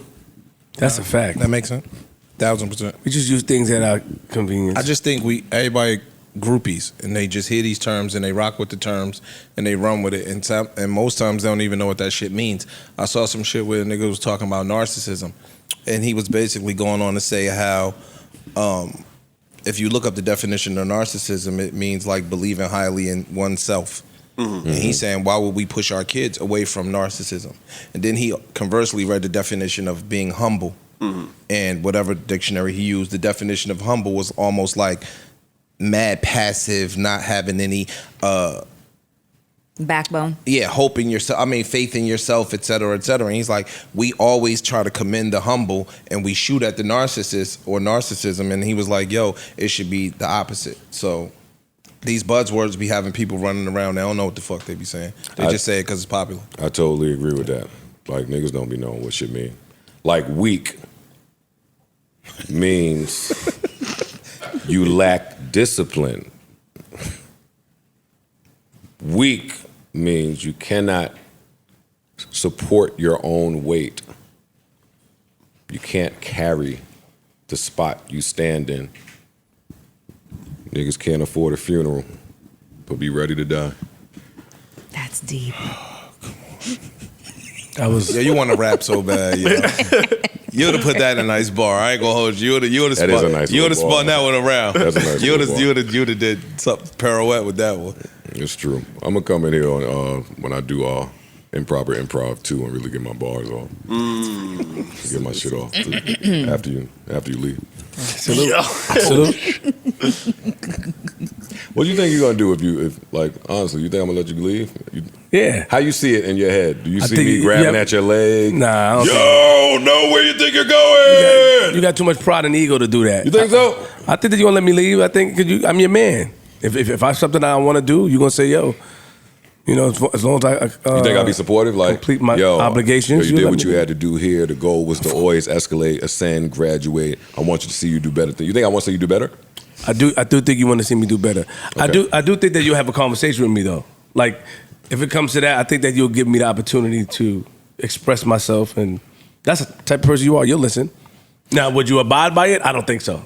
Yo, I want to tell y'all. I was telling That's my Flip. man. And I do want to see you do better. I'm joking around. I want to. Stop calling my shit persons then. Call it Late Night Black and White. Say it. Say it. What's the name of it? Late Night Black and White? No, he didn't. You were on it. He didn't know the name. I didn't of know it. the name. See, that's what I'm saying. What's that shit? It didn't matter. What's that shit? I gotta stop doing I that. was coming to help my man. It didn't Nah, matter if it was but called stop trying to play him then. Purple Smoke. Help is I was knowing the coming. name. No, it ain't. Help is showing Yeah, so up. you can say it and tell your publicist when you're doing LinkedIn. When you're doing your LinkedIn, say it. Because you'll Recently appeared on. I put it in my reels. It's facts, though. Why you post that old ass picture of the Cowboys, the Cowboy logo? Yo, That shit was mad in hard. the Hey, desert. tell you what happened. The shit was fire, but when It wasn't. Can I finish? So what happened was when you cropped it to fit You put Instagram. it, when you put it in the Android. That's all I heard. Yeah, like why you don't know how to post 40 to nothing? You can't even post a wavy pic of your logo. Nah, that's not true. You had That the shit white. was You had the terrible. white stripe at the pic was top. fire Still, with the Instagram cropping and fucked up. Don't do that again, The yo. definition of the picture. don't do that. Y'all look like BS High. Yeah, Y'all was us. BS. Yeah. Y'all BS. I don't have anything to say. I know you don't. I mean, I saw the fans like, oh, make sure you get Joe because blah, blah, blah. Well, good. Y'all ain't heard a word out of me that assumed that the Giants would be something. Actually, in our talks behind the scenes, I hate when you suck your teeth at me. You used to be my man. In our talks behind the scenes, I say, I don't know what they're going to do. I don't think we're going to be as good as we were last year. I think we'll take a step back. I think y'all gonna be way better. I don't think we'll Better be than last year. Way better. I don't see better than last year, one. And when it came to the Dallas game, all I keep saying was, I got to see. On paper, Dallas is much better. It should carry, but I got to see what Dallas offense looks like and what everything from the Giants look like. And I didn't watch that game. Y'all was tweeting me, Xing me, threading me. Yo, let me tell y'all what my new shit is. Ignoring all you niggas. That shit is so wavy, yo. And the waviest part about it is Sunday come, I wake up, wipe my eyes, ugh. And the stupid ass Apple people want to send me my screen time at the top. They be like, oh shit, Joe Budden, your screen time down. They'd be surprised. Your screen time down 16%, big dog. It's almost like I'm in a contract with them. Oh shit. Yeah. Oh shit. Yeah. You ain't been using this, nigga. What up? Yeah, no. So Giants not gonna be bad. I didn't think much of the game. They're not gonna be bad. We'll see. I don't care. We'll see. I don't care about them. It was a rainy game. Football's on, and I got a fantasy team that's 2-0. I was glued to the Atlanta game. I was glued to the Falcons game. I drafted Bijan Robinson on both my teams. Yes, How you 2-0 in week one? because I'm in 2 leagues. 2 leagues. Oh, you said 2. All right, 2-0. You're 1-0 in 2 leagues, Joe. You're not 2-0. Bijan looks like him though. Thanks. Fucking math man. Over there. I'm 2-0. What's 1-1? 2. Oh. Hey, that's what you did there. Well, hold on. Since we are talking fantasy, can I have a second real quick? Please. Sir. You got me. No. Shut Hell it no. up. Hell no. Nah, shut it up. Be humble. Sit down. Be humble. I'm sitting there, I'm pretty humble. Sit down. Let me sit up. With your smug ass. You lost? We got your smug ass. I lost. No. No. You ain't get nothing. Mute it up. I distinctively remember. And your team. I play ice this week, and I ain't worried about him at all. You said that. I did. On the last broadcast. That's what you said. That's that smug shit. I'm ice. You played me. If I'm smug, what the fuck is you? A winner. I don't think I'm. And I'm whatever's worse than smug. I'm not smug. I'm bad. So anything you want to say? Start got it. Start with I'm sorry, Black King.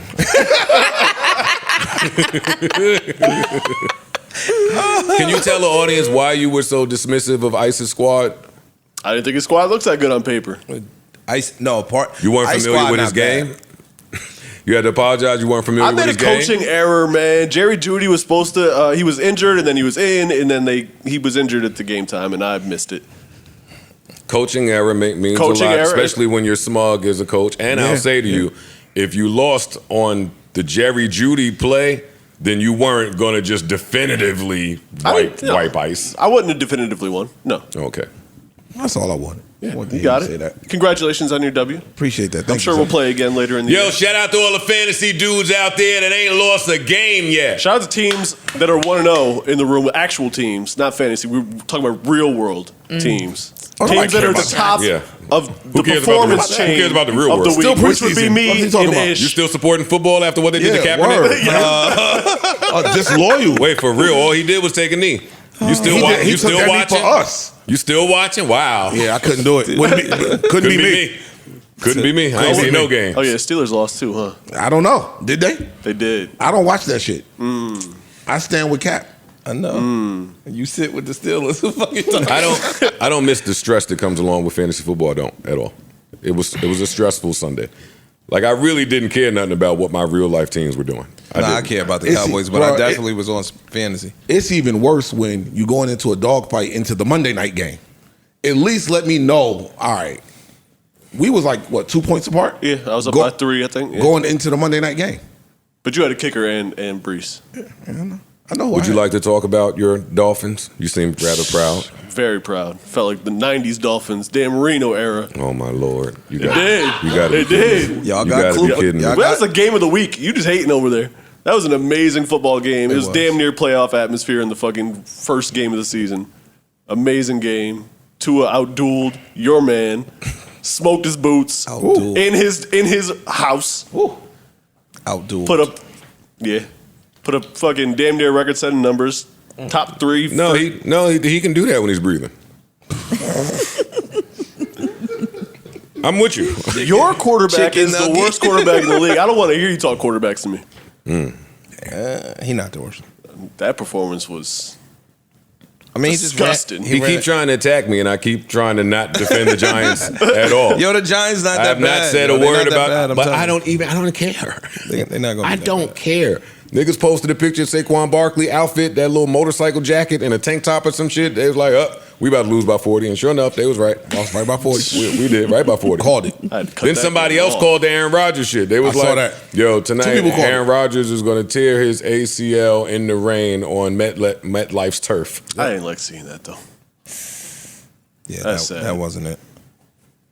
Because it's going to be hard for him to bounce back at this age, too. Okay, can I defend the dark sense of humor? Please. Better than anything. I have a dark sense of humor, y'all. Me too. Now, with that said, that shit was hilarious. Of course, we're sad that he's hurt. And of course, we're sad for Jet fans. I do have a heart. I saw a million little things. Come on. And This Is Us. I have a heart. An empath. But you cannot, come on. But you can't tell me that grandiose entrance with all of them lights and all of those screaming fans, shit looked like the Super Bowl with him holding the flag, running out, whole team behind him, fresh off of Hard Knocks. Like we've had a 6-7 week runway up to this. It was electric. Been months of all the major networks saying that this is a Super Bowl team, this is the best team. The odds decreased by more than half for them to win the Super Bowl. Like the energy getting sucked out of that building on the very first drive. Dog, Tyler Perry couldn't script this no better than this. He was running around for his life after I just watched them screaming at the O-line for 4 episodes. That O-line is bad. He was running for his life. It was the funniest thing in the world. So then when he didn't get up, it's like, now look at you. For laughing at us yesterday, laughing at my Giants.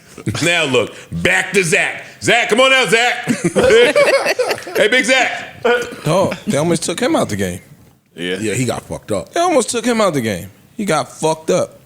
Do y'all think he got up? Do y'all think that Colin Kaepernick deserves an opportunity with the New York Jets? Absolutely.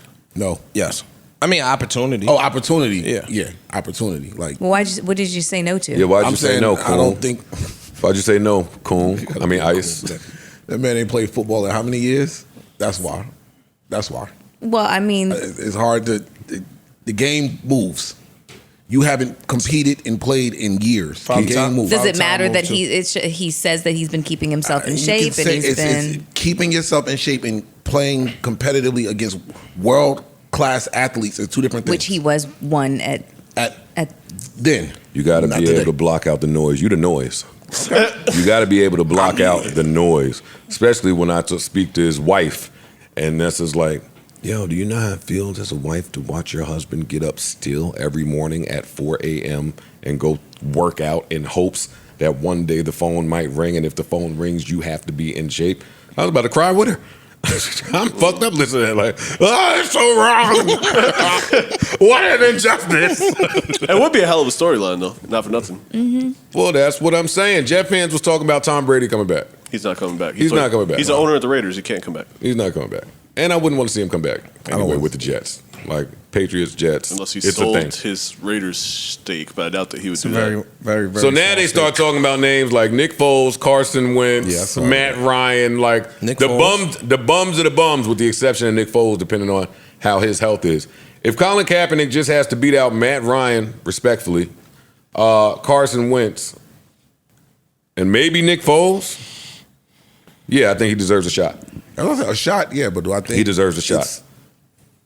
I don't think he's going to be able And to. if there were ever a team like suited for what we remember his ability to be, it's the Jets. You got two stud running backs. You got a depleted O-line kind of, monster so he wide can receiver run and- around, and you do have receivers that can create separation and get the ball.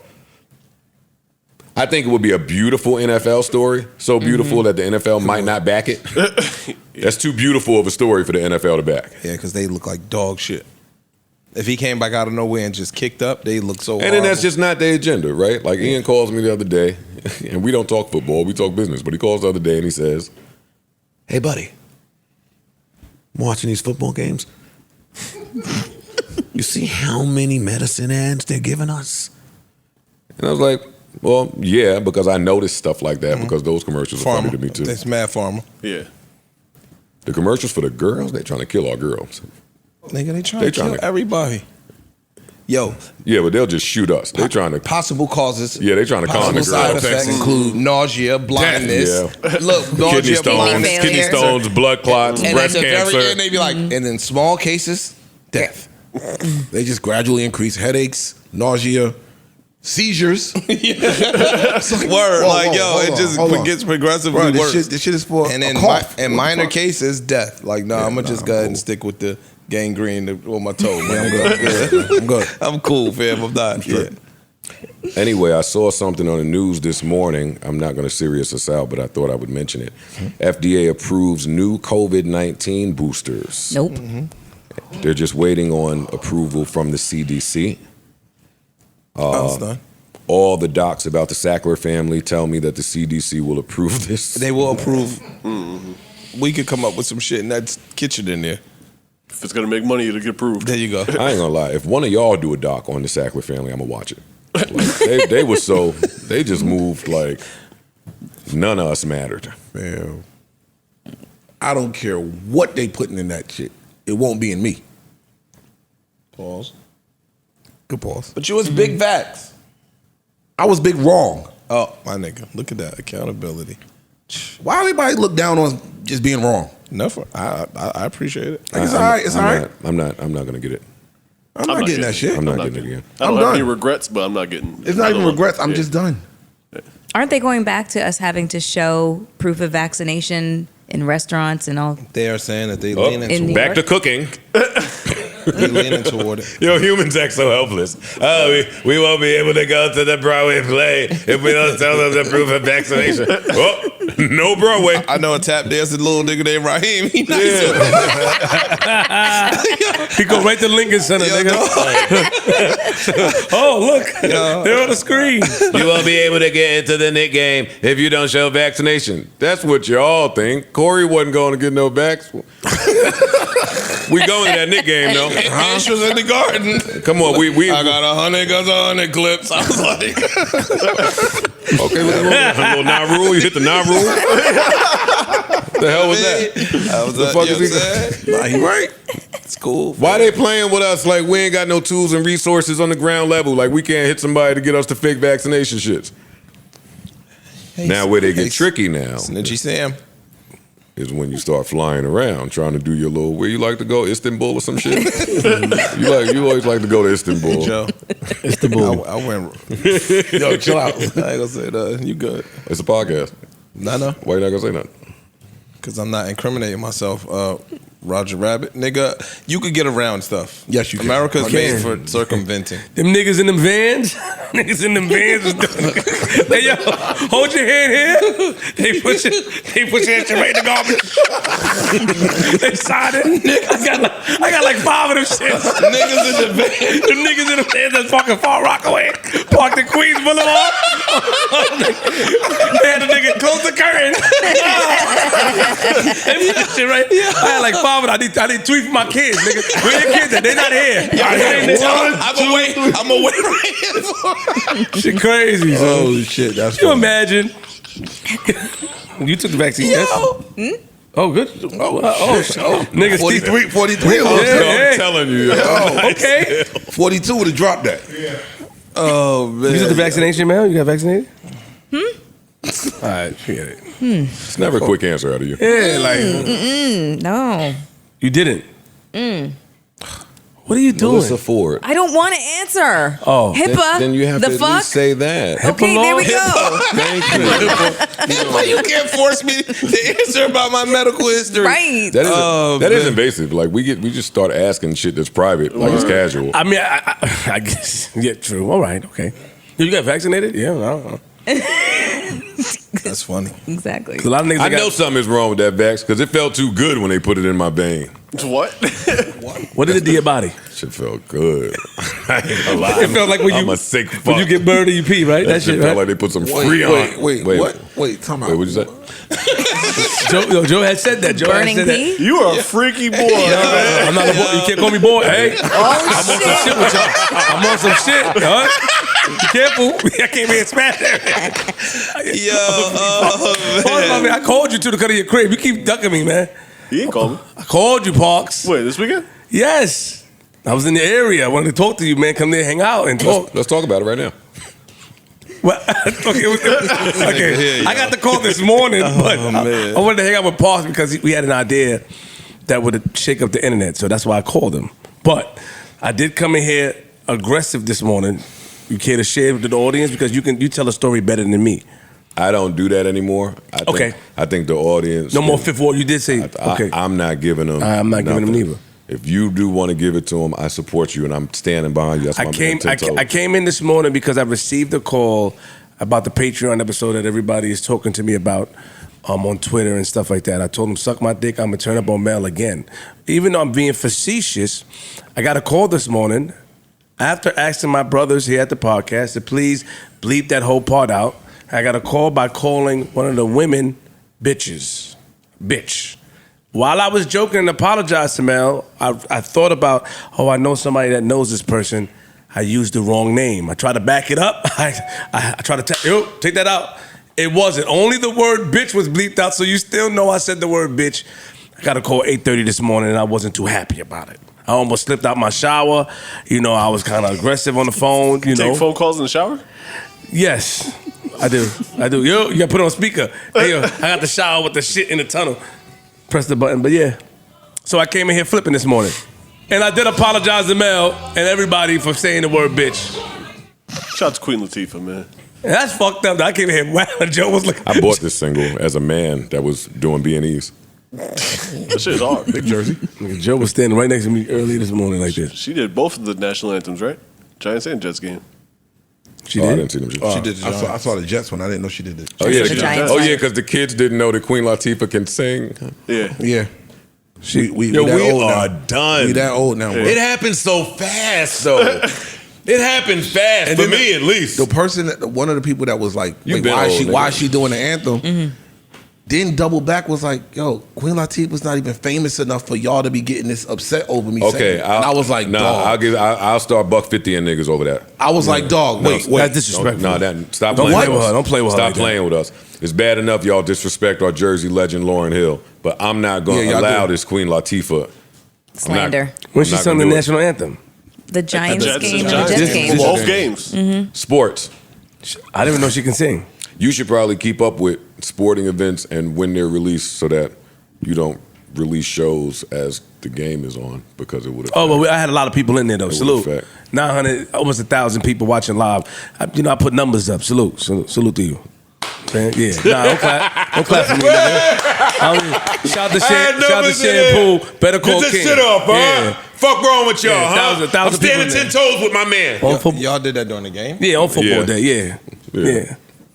I don't know why you do that. Because we can. No, that you can do. We can. Not for real. It shows companies that no matter what adversary is there, you can still. What adversity? Adversity. Whatever the word, adversity, adversary, whatever. Anniversary. It's fine. Yeah, see, don't make fun. What adversity is there, no matter what, nigga, I shine through the mud, nigga. I'm like Kane. That's how Carrie Underwood playing the drums like her. Yeah. Give me a gunshot. Give me a gunshot. Hurry up. Okay. Yeah. Through the mud again. Did we see what? Carrie Underwood, you know, she does the Sunday Night Football shit. Mm-hmm. She sat down at the drums like her. I did. I was like, oh man. I did not see that. They don't take anything. I did not see that. I saw Malika Andrews here So again. bony ass chicken leg walking up the stage. Why Malika Andrews keep doing that? Oh, sorry. No. Oh, triggering. No, not Trigger at all. warning. Not at all. We got to get applause ready. Come on. Oh. Applause ready. Coco Goff. Coco Golf. Come on now. Come on. Come on now. Come on. Partners, Coco queen. Goff. The tennis girl? The tennis lady? Oh, I yeah. ain't even right on the champ. wow. That's our bad. The champ. Shout out to her, man. Partners, queen. Yes. She made me want to go to a tennis game. I'm sorry. I wasn't familiar with your game. That's what I got. Y'all go ahead. Nah, it was. I was a little bit. I wasn't familiar with her game. I wasn't at all. Are you familiar now? She lost the first set. She been coming. She's going through some bullshit. Like they've been robbing her a little bit. She been arguing with the refs. She been arguing with the ref. I saw She's that. been We arguing talked with about the that refs behind the lately. scenes. And she came through. I appreciate Okay. all the emotion that she showed. Like that was genuine emotion. She was overwhelmed. It was flop. Coco. See, I had a nice clip. I was gonna put that on my stories too. Why didn't you? Niggas start cracking on my Dallas star. I just That shit was blurry as hell, bro. blurry ass clip. Couldn't tell that was a Dallas star at all. Listen, Ish. Ice, chill out. Ish. I'm good. They are announcing the new iPhones as Why would I do just that? yesterday. Who camera They- better, Ice? They iPhones are for pre-order Friday Right. and Are come you out next still week. doing Get you that? a new phone. Are you all still right, doing that with the You whole? know, Ice, don't they say you're not supposed to order the first batch of iPhones, though? No, they say that about all technology. Oh, okay. But you still Bugs order and all that. you still Yeah, order the I first? get day one. I'm Ice getting that is shit. Day one. I'm getting it too, even though I don't understand what to do different from this phone, but I am gonna get it. My shit hot as hell right now. Just going on Instagram, should be fucking too hot to touch. Your phone? Yeah, they pulled the sabotage. They pulled the little sabotage. New phone coming out. Your Yeah, shit but gonna how fuck old, up. how old is your phone? It's an 11, so it's old. It's time. Damn, man, you getting a lot of money, I Mr. don't Future buy a A&R. new phone every year. I know, salute. But the 11 is like The 11 is crazy, what, Paul. 2014. When That's why that shit is heating up. That shit, you gotta upgrade the cooling It's vintage, system, nigga. yo. you got 11C or just 11? 11S. That's when they had the I got the pink shit. the pink one, the little girly phone.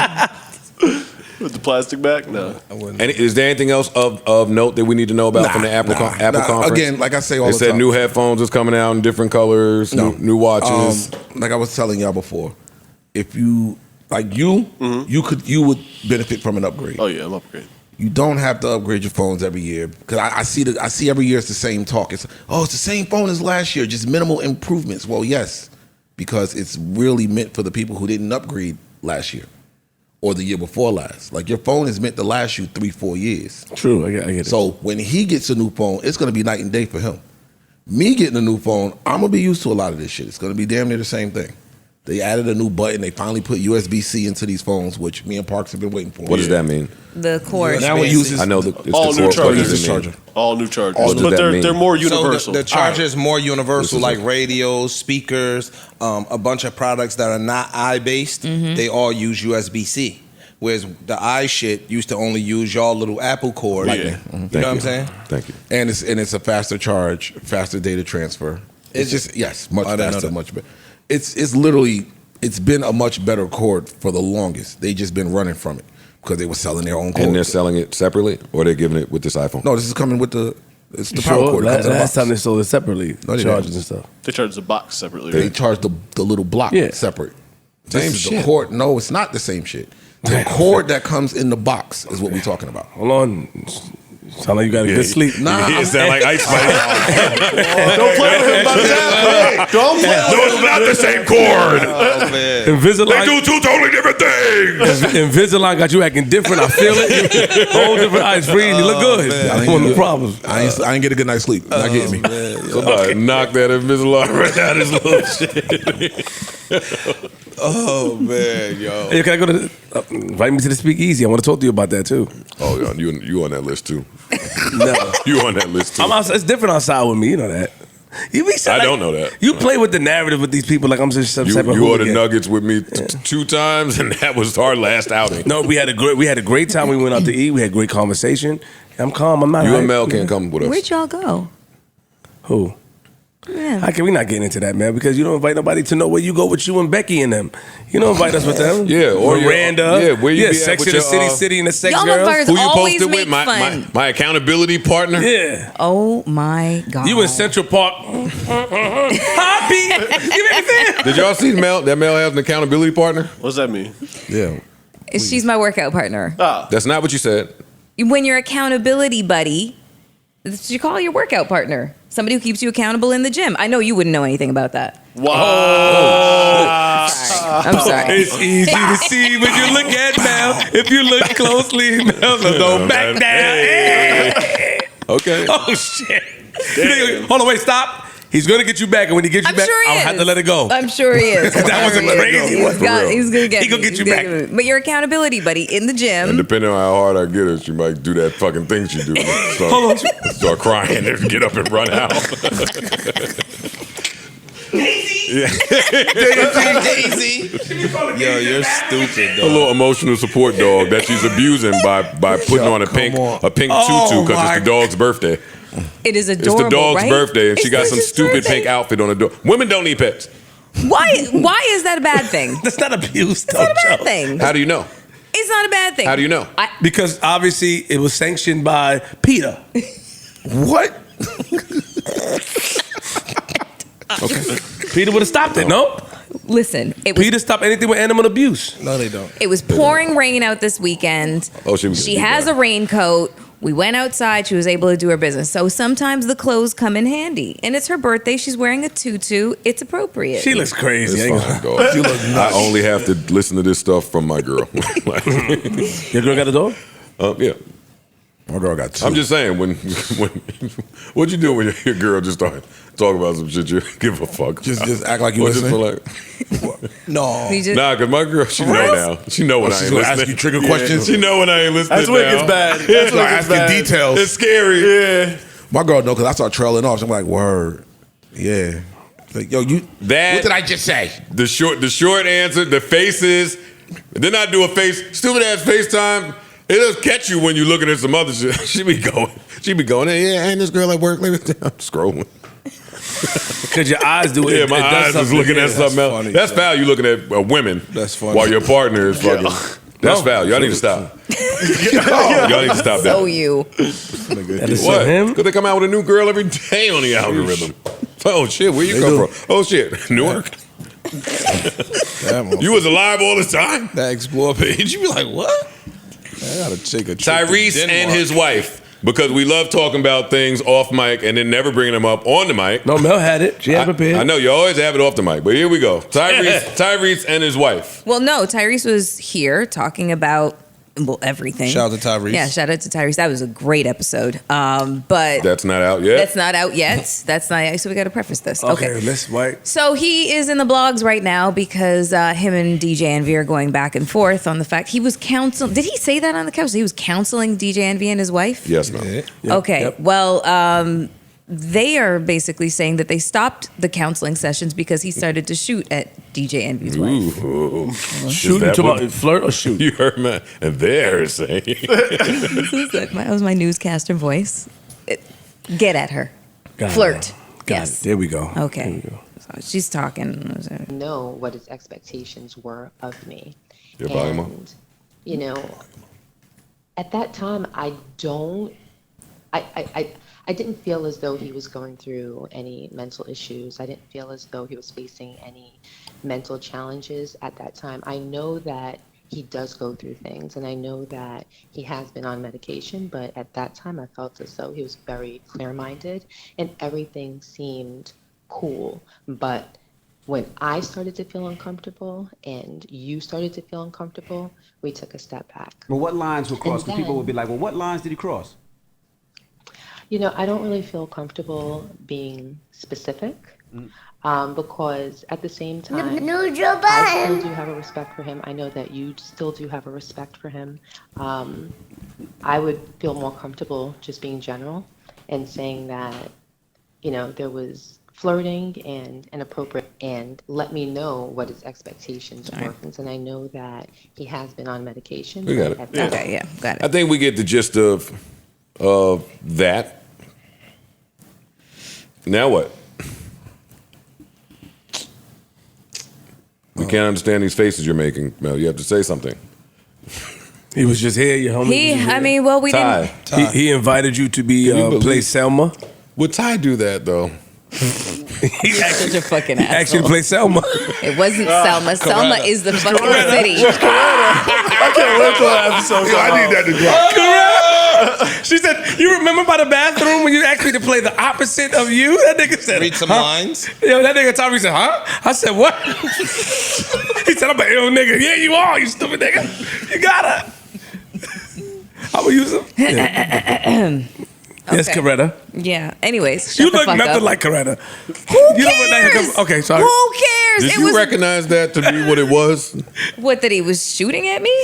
I'm asking you. I don't know. You were there. I wasn't. He so wasn't. You know how long we've known each other for? Hey, yo, Mel, out the bathroom. You gotta look at the optics. Look at the optics. Out the bathroom. real quick.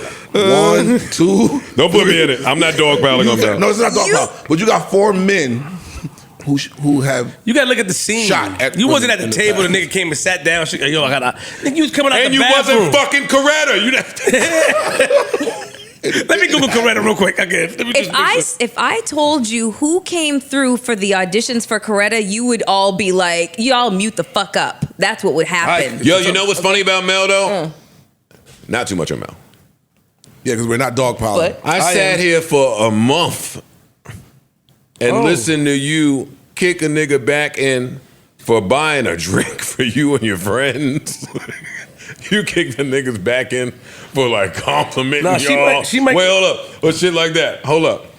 So now you mean to tell me if anybody else is following you to the bathroom or talking to you as soon as you come out the bathroom and offering you a role to come read lines? Okay, see, now that's not what happened. That is not what happened. We had to. And we can wait till the episode comes Yeah, out. yeah. I Yo, don't I'm not wanna joking. know. And we had, and we had I hate when you do that, nigga. Because they didn't see it. And so we had to We- condense. it's gonna make them go see it. Listen, what? All we know is that Mel decided to remind Tyrese, remember when you came out the bathroom? When I came out the bathroom, you stopped me. At the end of our interview, when the interview was over. When the interview- When it you was time to stopped go. I didn't. I mean, he was sitting here. He was When you got your dialoguing. role- He was talking a lot. So I didn't feel that was the time to interject interject Ty. a funny story. Yo, I've known him for fucking 23 years. And Stop. sometimes when you know somebody for a long time, it be one of the nights you want some pussy. Let's talk about it. It be sometimes you want some. I said, you fire you Melissa for coming out the bathroom. Yo, man. That's a good point. Why you think that niggas, because they know you a while, they wouldn't want to? Yeah, you fired. I'm just asking. Okay, that's fair. That's fair. That's So why you keep telling us how Nigga would long? have smoked your boots that night. Shit would have been in the city of Compton. You know what? How about this? The narrative that we're constructing right now is way funnier than the truth. So let's stay here. Let's keep it here. Oh, Yeah. that was fire. I ain't gonna lie, you learned some new tricks. That was fire. We're gonna do that. That We're was a gonna, good- we're gonna keep it here. The narrative is so much funnier than the truth. So yes, absolutely. I was coming out of the bathroom. He was like, "Yo, I got a friend of mine who wrote a little something that they need somebody to practice some lines with. Okay. too. You think you'd be available for that? Is he paying me? Of course. Okay. Of then, course. Yeah. Are you shitting It's me? called Pulp He's Fiction. It's called 100% it's he's called paying. Pulp Truth. Ish, go ahead. You had your hand up. Ish, get it. What the fuck? You just had your hand I up know. 2 seconds ago, and you rethought it there. Whoa. I'm just asking. Hey, he's not the acting coach. Slow down, Miss Honey. My arm was hurting. I'm sorry. I apologize. It's cool because our guest is here anyway. It's Okay, fine. fine. It's fine. Ladies and gentlemen, we have a very, very, very special guest here. We have one of my inspirations is up here. Somebody that I look up to in the business world. Somebody I pocket watch, see how they got shit going. We have the legendary Stephen A. Smith came to fuck with us in the building. Yes, sir! Yes, sir! I thought he was gonna run! Oh my God! I thought he would you know run, better, but he didn't run. See you, baby. Stephen A., thank you for joining us. Man, please, my pleasure, man. Anytime I've called you, you've always been there for me. It's the least I could do. It's true. Double bed in Bristol. I hit Right. the road. That's right. Early morning You meetings. absolutely did. I came. I did. You absolutely did. You came to Seaport too in New York City. You always been there, so I'm here. Steve, why are you posting your first take stats with Skip stats? Well, you know what? It's not so much that, man. It's like you don't want to like rub it in or whatever. I got so much respect for him because obviously my career at First Take started because, you know, he brought me on. But, you know, facts are facts. And when you have not necessarily him, but so many people talking shit and misrepresenting what's going on, it's like, wait a minute, I thought we were about facts. And so it's like, this is what we're doing. This is what it is. And you know, when I sit up there, and I'm not gonna lie to you, it's, you know, sometimes it is a black thing. I've been First Take, you know, they were doing fine. They were doing all right when Skip had a potpourri of people coming on the show with him. But ESPN was defined by SportsCenter. And SportsCenter was the flagship. Skip asked me to come on board. I come on board in April of 2012. By May, we were number one. And we've been number one since May Let me get the gunshot of 2012. And so just think about it. And I think that, you know, to answer the question just straight up and down, you got to remember, I started off in newspapers and I'm a columnist. And the reason why that was such a big deal to me is that when you're doing a column, that means you have a license to editorialize and give your opinion. If you're younger, you don't know the history of the newspaper industry before podcasts, before .com. It was radio, television, newspaper, magazines. And most black folks didn't have a license to give their opinions. You had to work your way up in order to do that. And so when I was named a sports columnist for the Philadelphia Inquirer in March of 2003, I was the 21st black in American history to be named a general sports columnist, which means only 20 people came before me that had a license to give their opinions. And so when I'm saying we understand as black people how difficult it is to get into that position. Well, I did it.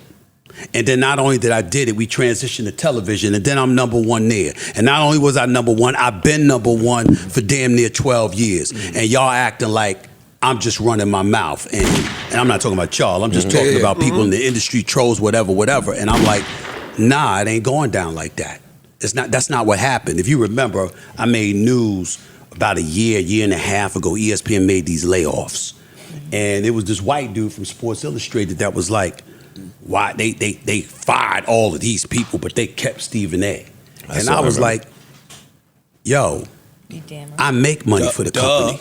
But I'm saying I make money. It's like it's not, they're not paying me because, oh, you got numbers. Well, my numbers generate revenue. Revenue is what pay for other people. And so I'm bringing in over $150 to $200 million to the company, and you talking about I should lose my job.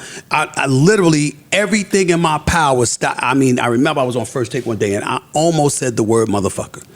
And my words were gonna be, motherfucker, pay attention.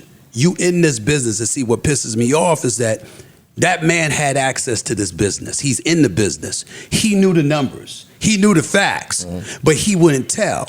And so my point is, when I see folks doing podcasts and stuff like that, I get where cats are coming from if you don't know. You know, say if you're doing music, if you acting and you're an actress, whatever the case may be, but you're not in that business, I'm good with you. You don't know what you don't know. There's a lot of stuff about y'all business I don't know.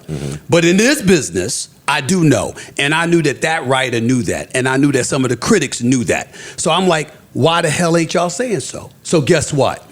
I'm going to be that dude that tells the world, because at some point, somebody going to get wise and tipped off to the fact that you do have that information and you keeping it from the public. Why?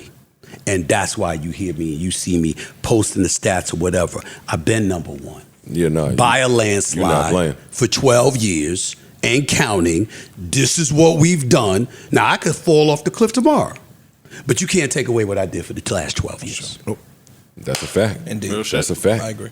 Yeah. Now, when relationships break up, romantic relationships, I believe there to be like breakup etiquette, right? Okay. Like, okay, certain places that I know you like to go, maybe I won't go over there. Certain people you know that we was mutual friends, hey, maybe I won't be so. Maybe I won't speak to them as frequently as I used to, right? So the stat thing, I can understand. Got it.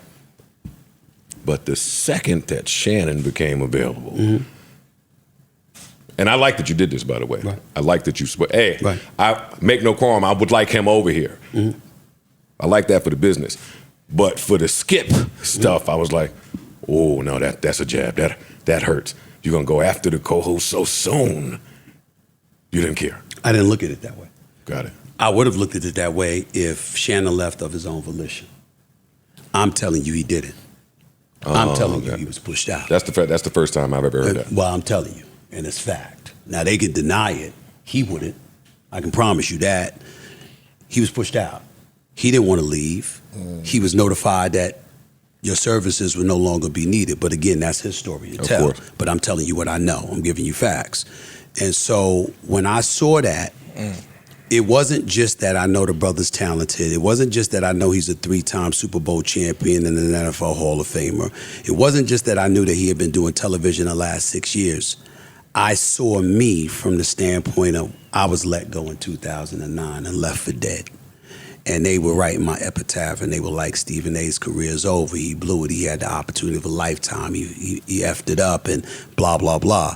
And I was like, there was nobody in the present day Stephen A. Smith position as the guy in sports media, as the executive producer for the #1 sports morning show that could speak up for me at that time. And I said, this is why I'm here. It's my responsibility. So, it's nothing new. When you look at Swagoo, Marcus Spears, and you see his new contract, when you see Ryan Clark and all the things that he's doing, when you see a Kimberly Martin that was a NFL reporter and now she's on television, when you see a Monica McNutt and all this stuff, like, you know what?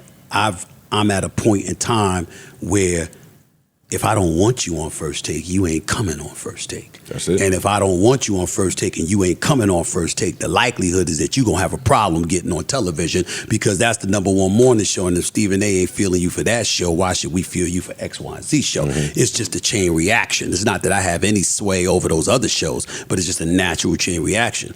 And so I knew the position that I was in, whether he came to First Take or not, it was important that I let the world know he still wanted. Because when they let me go, I was on the verge of being blackballed. I couldn't even get a job at BET or TV1. Me. It went from me making $1.3 million, having, quite frankly, from 2005 to 2007, to being on NBA Countdown during that same period and doing ESPN radio, to waking up one day and went from 4 jobs to 0. I was unemployed for damn near 10 months. In 2010, nobody would hire me. I could barely get an interview. And when something like that happens, obviously the belief is you're being blackballed. Okay? Do I have proof of that? No. My proof was the fact that no one would interview me. And nobody's touching me. Nobody's touching me. And so, when that happened, I remembered that feeling. And I remembered how people might have spoken up and say, we love Stephen A., blah, blah. But when I was unemployed, I didn't hear a positive word about me. I didn't hear anybody going front and center and saying, we want Stephen A. I saw none of that. It was quiet. And so what I wanted to do was, it's a different day. And I'm not gonna leave this brother out there hanging. Now I'm not willing to bring him on a show and sacrifice Ryan Clark, sacrifice Swagoo, Marcus Spears, even Mad Dog Russo, the Dan Orlovskis, the Mina Kimes, or Kimberly Martins, or anybody else, Kendrick Perkins, or anybody else. I'm not willing to sacrifice that. But if this brother is willing to come on board and be a part of that mix and a part of that family, welcome to the family. I went to the honchos. I said, I want him. They said, Steven, we saw X, Y, and Z, got into an argument on the air. I said, don't worry about that. Mm-hmm. I said, he dealing with folks over there. Here, he would be dealing with me. I'm telling you, I got him. Let him come. And they were like, all right. That cosign is It was very all right, important. and that's what happened. And even if he didn't come on your team, the fact that you gave him a welcome mat, he would have got picked up somewhere else. Exactly, and that's exactly what my intent was. Gotcha. That's my responsibility, and that's why you'll see me. You see, listen, y'all got a podcast. You see, other cats in the industry. Club Shay Shay, that's Shannon Sharpe's podcast. You see Ryan Clark and the Pivot. You see a whole bunch of stuff. What do you see me doing on the show, promoting it? Now, why would I do that? I got my own podcast. I'm doing my own thing because I don't want anybody to fail. I want us all to win. And I'm going to make sure that when people look at me, they know that I ain't just some black man. I'm a brother. And I'm going to look out as best as I possibly can. That's how I roll. It's not going to always be the most popular thing. I'm not going to always make friends that I'm doing it. It's not to say I'm not going to piss people off because they might disagree or whatever the case may be. But when you look at me and you look at my soul, at the end of the day, I'll put myself up next to anybody because I know where my heart lies. Talk. What do you say to the people? What do you say to the people that say they saw the tension between you and Max developing on air before his departure from the show? Did you hear any of that? I heard some of it. I would take full responsibility for that. That's totally my fault. Okay. And the reason why it was my fault because I didn't like working with him, man. It's just that damn simple. I didn't like it. I thought the show was stale. I thought that we had flatlined when it came to the public at large. And I'm trying to win. I mean, I didn't want to go from number 1 to number 2 when Skip left. That's not what I wasn't having that. That shit was not going to happen. Did anything in the numbers say that you might have been headed that way? No, but to me it did. Creatively. To me it did, not just creatively, but the consistency of the number. Got it. In other words, it wasn't going this way. Yeah. It was just there. It was just there. Like you flattened out. And not only that, it's like us being in this room right now. Come on, y'all. Y'all know the difference between something that's stale and something you pumped up for. You just know. Absolutely. And so that's what I was feeling. And it was like, listen, I had mad respect from him from the standpoint that white dude, highly intelligent, Ivy League educated from Columbia, smart as a whip, can talk his ass off, can talk about anything. And I get all of that. But you weren't an athlete. And you weren't a journalist. And the absence of the two components left people wondering, why should we listen to you? Okay, well, you might have had that figured out on Sports Nation, or you might have had that figured out on another show. But on this show, if you looked at the content emanating in the social stratosphere, meaning YouTube and other components that you use to measure one's cachet, Q ratings, focus groups, all of these different things, it was like I was damn near doing the show by myself because we were oceans apart in terms of cachet. Well, how are you oceans apart from me if you sitting right across from me 5 days a week for the whole 2 hours? Because one of us is resonating and one of us is not in that platform.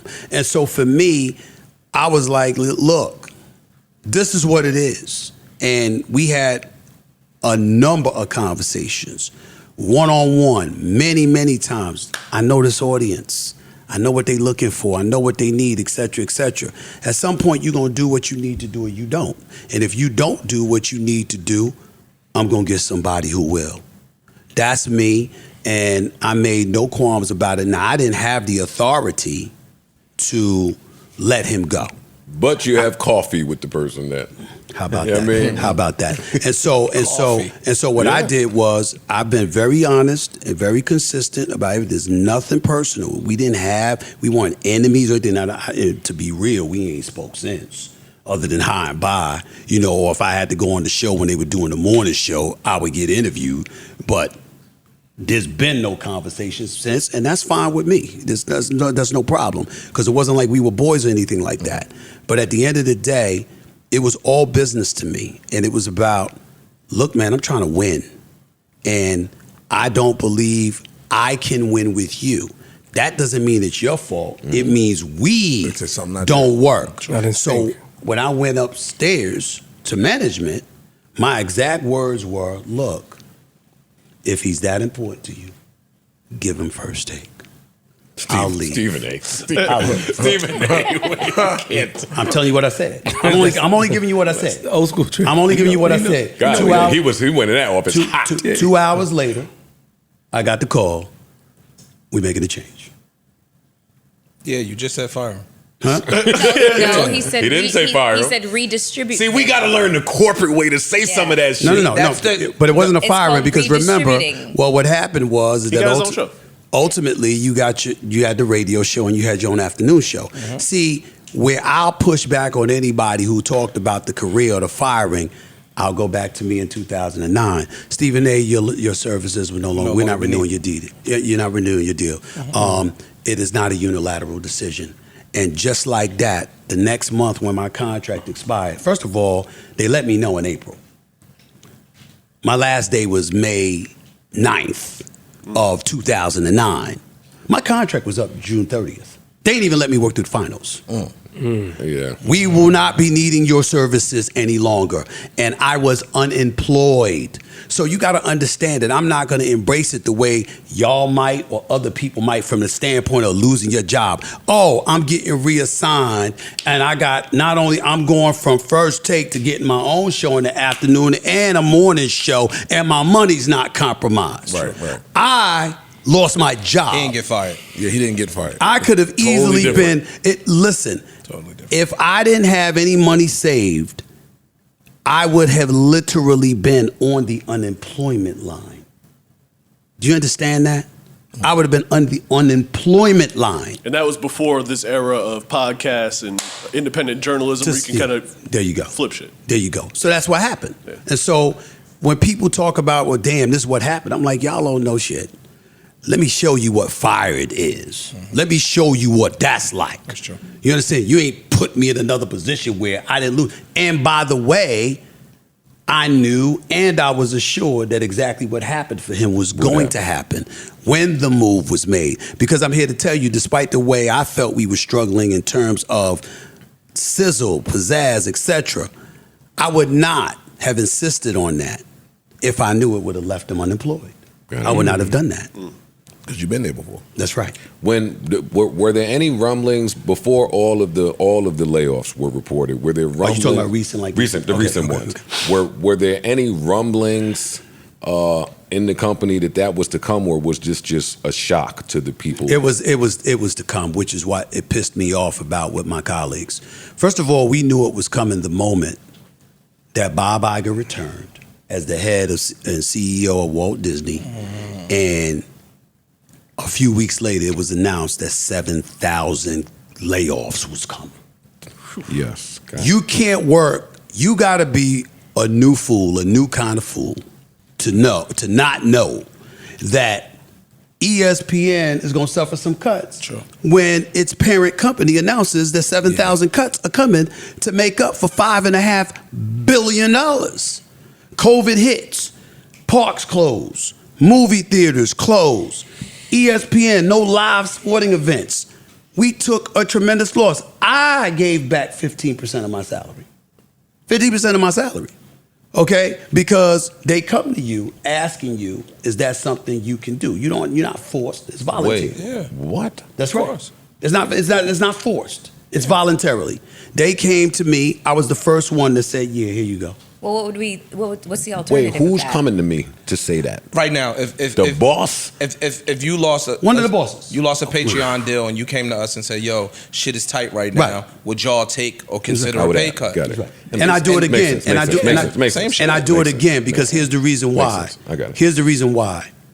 If you don't do it, then those cats, you making millions, but those cats that's making 150, 200,000, a whole bunch of them gonna lose their jobs. Now some of them gonna lose their jobs anyway, but even more of them are gonna lose their jobs. True. You can't be somebody that's not just a talent, but they've asked you to lead, you volunteered to lead, you are considered a leader, but then all of a sudden it's just about you. Sure, I want my money. I earned it. I didn't want to give back a damn thing.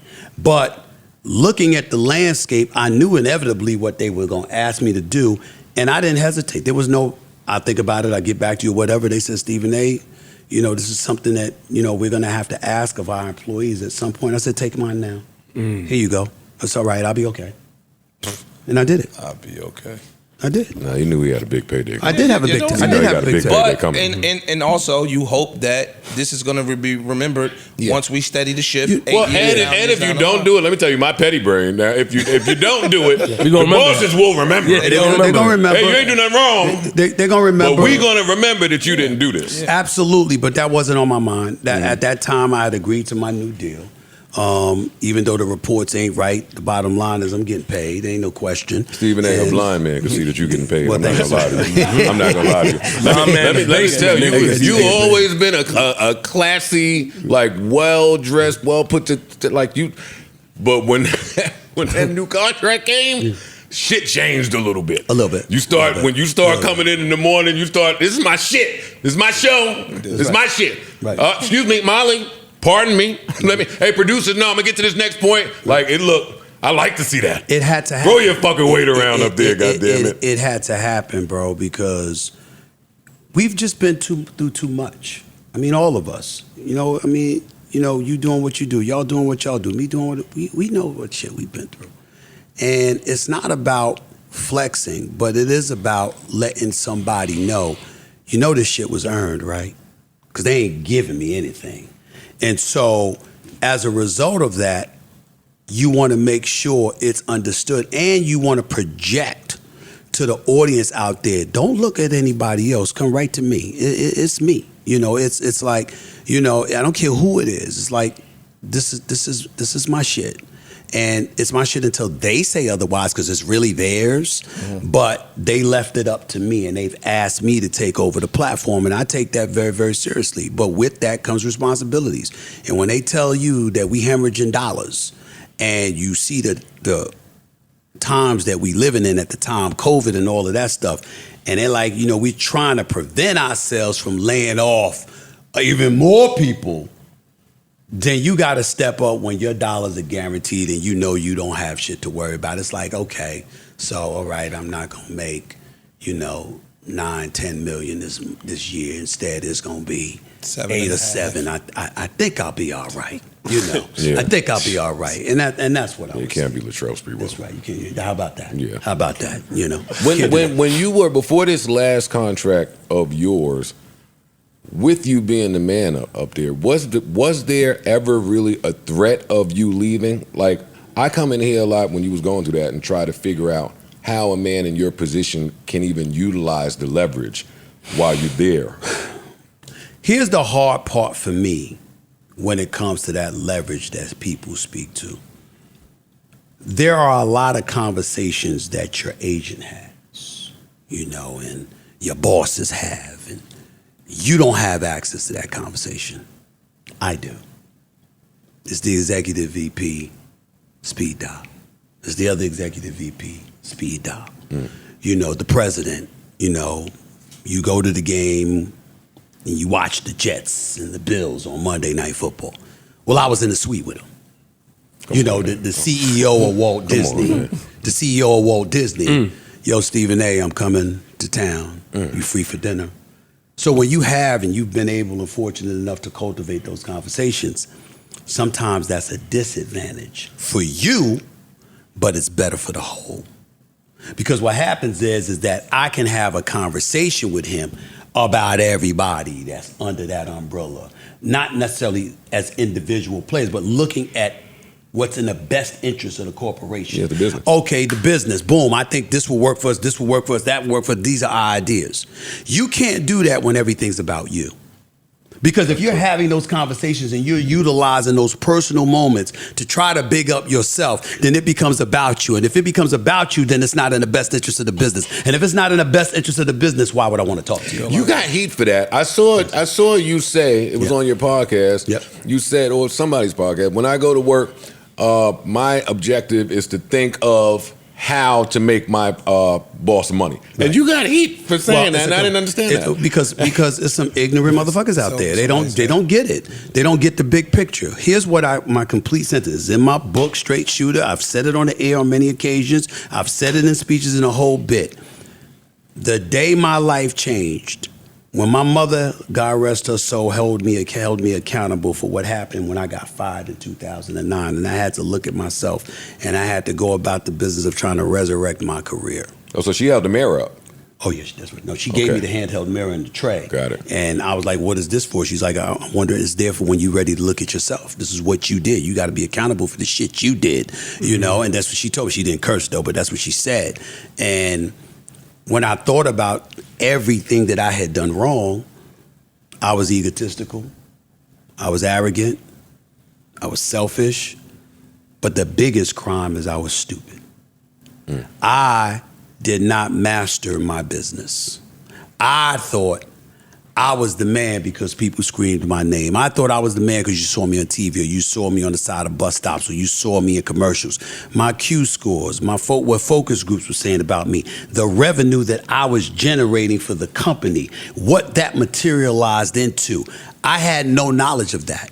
So when it came time for negotiation, they were the ones with all the leverage because they had the intel. I didn't. I had emotion. And so when I came with my emotion, and it didn't go my way, and I reacted emotionally, I got burned. And what my mother did ultimately led to me meeting with the president of ESPN and ABC at the time, George Bodenheimer, who educated me about what was being said about me specifically and how it had derailed my career. And when I received that education, I went about the business of making sure to make the necessary corrections so I could be better. And so as a result, when you hear me on my podcast, especially the Stephen A. Smith Show, you hear me on First Take and I'm trying to break stuff down, I'm not trying to even say most of the time I'm right and you're wrong. What I'm saying is this is the game. I'm hipping you to it because I've been in it. I've been in corporate America for 30 years. Oh, Stephen A., you know, you a company guy, you corporate. Well, fucking right I am. I've been here for 30 years. Yeah. What would you be if you've been here for 30 years? This is the game I know. Me stepping out and starting my own podcast and owning my own podcast, my RSS feed, my masters, and all of this other stuff, owning my own production company, that's new. That's now. But that wasn't the case for the first damn near 30 years of my career. I didn't know. How were you able to do that? How are you able to do that? There's no way that any of us watching who sees the role that you have up there would think that ESPN is letting you have your own podcast at all. We were shocked when Shannon got to leave with his. Right. Like, we didn't understand that. Right. How do they let you do that? Well, first of all, relationships matter. That does matter. Yeah, they want to protect the business.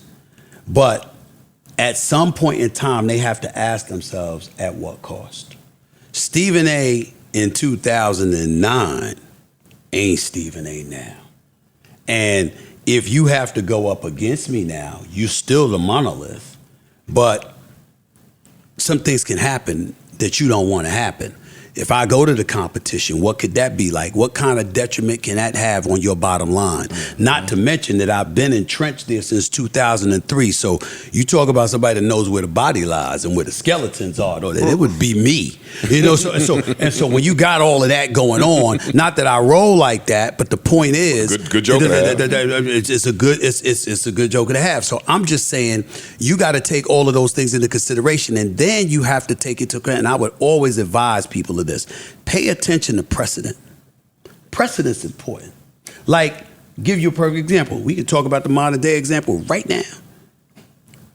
You had a bunch of people that were pissed off that when we laid off these people at Disney, look at the deal that Pat McAfee got. How he get all that damn money? You ain't hear Stephen A. complaining. You know why? Because I understood what happened. You understand. I understand the game. ESPN did not hire Pat McAfee. They acquired his business. Bought him out. He had a deal. FanDuel had paid him $120 million. He had his own YouTube channel. He had over 2 million subscribers. He was getting this paper from FanDuel. ESPN acquired that business. And so they don't view it as an employee. You know, he has to pay to put his lights on. He has to pay for his producers. He has to pay to produce the content. He has to do all of that. We cutting you a check to do these kind of things. Barbara Walters, years ago, The View, very popular, I'm sure. Barbara Walters was a co-owner of that show. Oh, you better believe it. She co-owned it. Why did she co-own it? Because she went to the honchos at Disney and created the idea and presented her creative. They liked it. They said, we're in. So they purchased, they decided to go in on it with her. I don't know whether it was 40, 60, 50, 50 or whatever, but she was a co-owner. So yeah, to Disney, they're partners, but to everybody else on that show, oh, you work for her. Because she owns the content. Okay? So how do you get that? By creating your own content. And so when I saw that, oh, we open for business. Yeah. Because if I could come up with something to create, who knows what the possibilities are? And if I don't come up with something to create, then I deserve employee status. What I did was go to them and said, here's what I've been doing. This is what I want to do. What I'm asking of you requires not a single dime out of your pocket. It's just the freedom to show you what I can create so I can come back to you and various others and partner up and create content. And they said, you've earned the right for us to see what you got. Because all I had to do to get that deal was promise them first look. First look, 30 days. Which I'll gladly give y'all. You want it or you don't. Boom. And we good. And when you spoke on precedent, Pat McAfee has already Pat set McAfee. the precedent that it works. There you go. Well, even if it does, we don't know what the work is. He just started. I'm just saying, but Pat McAfee has Aaron Rodgers every Tuesday, no matter what he's doing. He could be feeding his kids, and he pop in there to talk. I've been very vocal about that being like a media cheat code. In rap, it would be like if I got access to Drake every Tuesday to do my show. He's supposed to get paid. But here's what now you're when missing. Stephen A. Smith and you have the ear and a relationship with damn near every poppin' black athlete in the world, I have the same cachet, if not more. Well, you got to remember something. Oh yeah, I wasn't Pat comparing the McAfee. cachet. No, I'm just saying. So now this it is, work. but this is the deal. Aaron Rodgers was someone Pat McAfee had before he ever got to ESPN. Oh yeah, no. I'm aware. So because of that, give him props. He did that because let me tell you something right now. What's our problem? If we gonna be real about it, let's be real about it. You got a lot of cats in our community that ain't trying to do that for us. True. Let me see. We talk a lot, and this is when if we gonna have a real conversation, let's have a real conversation. That's what I tell them all the time. Because let me tell you something right now. You got a lot of cats, a lot of brothers. They ain't trying to look out. They ain't trying to look out, not even a little bit. That's why I don't be want to hear shit from them about what the fuck I'm supposed to do. You ain't helped me. I'm doing this on my own. Where you at? Right? Because for me, there is not an athlete. Like, you saw me on Paul George, you gonna see me on Pat Bev, and you saw me on Draymond. It's whatever. Listen, I cover the sport. You called me. The least I could do is be there. And you know me well enough to know if you look out for me, you know me for years. You know I'm a lookout. That's how I roll. But you got some of these cats, they don't give a shit. They making their money. They got their social media platform. And their attitude is, fuck you. We ain't got to do nothing for you or whatever. Well, damn it, I didn't say you needed me. What I said is, you can't look out. And so we know you can't, or we know you don't want to. Cool. Then don't bitch when I do my own thing, and I'm making it happen because you didn't help me. And again, if we talking sports and all that stuff, personally, ain't nobody getting into no personal stuff. You don't end up in police blotters, okay? If you ain't in the police blotters and you don't tell me your story, one of those two things or both of those things is none of my business. Look at my history. I got nothing to say. Your business is your business. I'm talking about the sport, but don't look for my help when you shoot 2 for 20. Don't look for my help when you drop 3 passes. Don't look for my help when you dropping touchdown passes or you striking out 4 times at 5 at bats. And I can't help you. I cannot do that. But when it comes to what you bring to the table, I'm going to always be fair. I'm going to always be fair. But that's all I owe you. I owe you fairness. Not a damn thing else. All right, we have sports fights to have with you. I'm sure you do. I had a rough morning because I'm surrounded by like Cowboys fans. This is my good friend of 20 years who's a Cowboy fan. Right. My condolences. Good friend somewhere over here, another Cowboy fan. We're really excited about this 40-0 ass whipping that the Giants got. Okay. Do you want to speak to that the way you were speaking to me earlier? I want to just talk about. I know you you fuck the Alamo in your opinion. What I'm asking you is fans, Cowboy fans, yes. Yeah, that's what I can't stand y'all asses. We know. But I mean it affectionately. We know. Right. Objectively, if you can do so. Yes, I can. Where do you feel we stand this year? I think y'all can win it all. I'm not gonna say you will. There's a black cat running around somewhere, somehow, some way. Y'all will mess it up, and y'all will mess it up, and y'all just ain't gonna win. But it's hard for me because, like, I know Micah Parsons, I know Trayvon Diggs and those cats. I got a lot of love for those brothers, man, and they are elite. And I think that a legitimate argument could be made that the Dallas Cowboys got the best defense in the NFL. It's the athletes, the speed, and the fantasy, and here's the deal. The secondary with Diggs and Gilmore, combined with Lawrence, Micah, and then you got Micah now as your edge rusher. They ain't gonna have him dropping back in coverage. At least that's what they say. The way that they have in the past. Dallas's defense is a monster, but it makes me laugh because all that means is that there's more pressure on Dak, and Dak can't handle it. And that offense looked like shit. Well, listen, they did, but they were blowing them out. They were blowing them out. All I'm saying to you is that Dallas in a world of trouble, and because of Dak, he's got a lot to prove. Now, let me say this: y'all can beat anybody. Okay, you can beat anybody, but that's when y'all usually mess up. It's not when it's not when the expectations are low. It's when the expectations are high. That's when the Dallas Cowboys fold. I say that every week. I get murdered when I say it. Yes. And I'm a Cowboy fan to the day it's just leave the the truth. earth. It's just I the say truth. the same exact thing, and I get murdered for saying it. I just wanted to see because you've been one of our biggest. You know what I'm saying? Critics, yeah. Can't stand Cowboys. Fuck y'all. I ain't even gonna call it a Get critic. the fuck out of here. Like, we got to speak nice about y'all because you sitting here. No, dog. We could be 11-3, and he'd be like, "Yo, but they ain't shit." I'm like, yo, fam, what more we gotta do, dog? But see, you that's got to win this decade. That's not what I do. This is or this century. How about win this century? Right. Giants ain't anything. But here's what y'all miss. Y'all miss that it ain't Stephen A. It's y'all. I disagree. Let me explain. I disagree. I know what you're about to say. Same thing everybody If it's a 1-15 season, we ain't shit. No, you don't come and say we gonna make the playoffs next season. You know we're gonna win the Super Bowl next year, right? I don't do that. That's what y'all do. Next year is our year. That's next year's our year. That's what y'all do. So what I'm saying Cowboys fans will do is that. y'all have established the measuring stick, not me. So I just laugh about it because I'm going like this.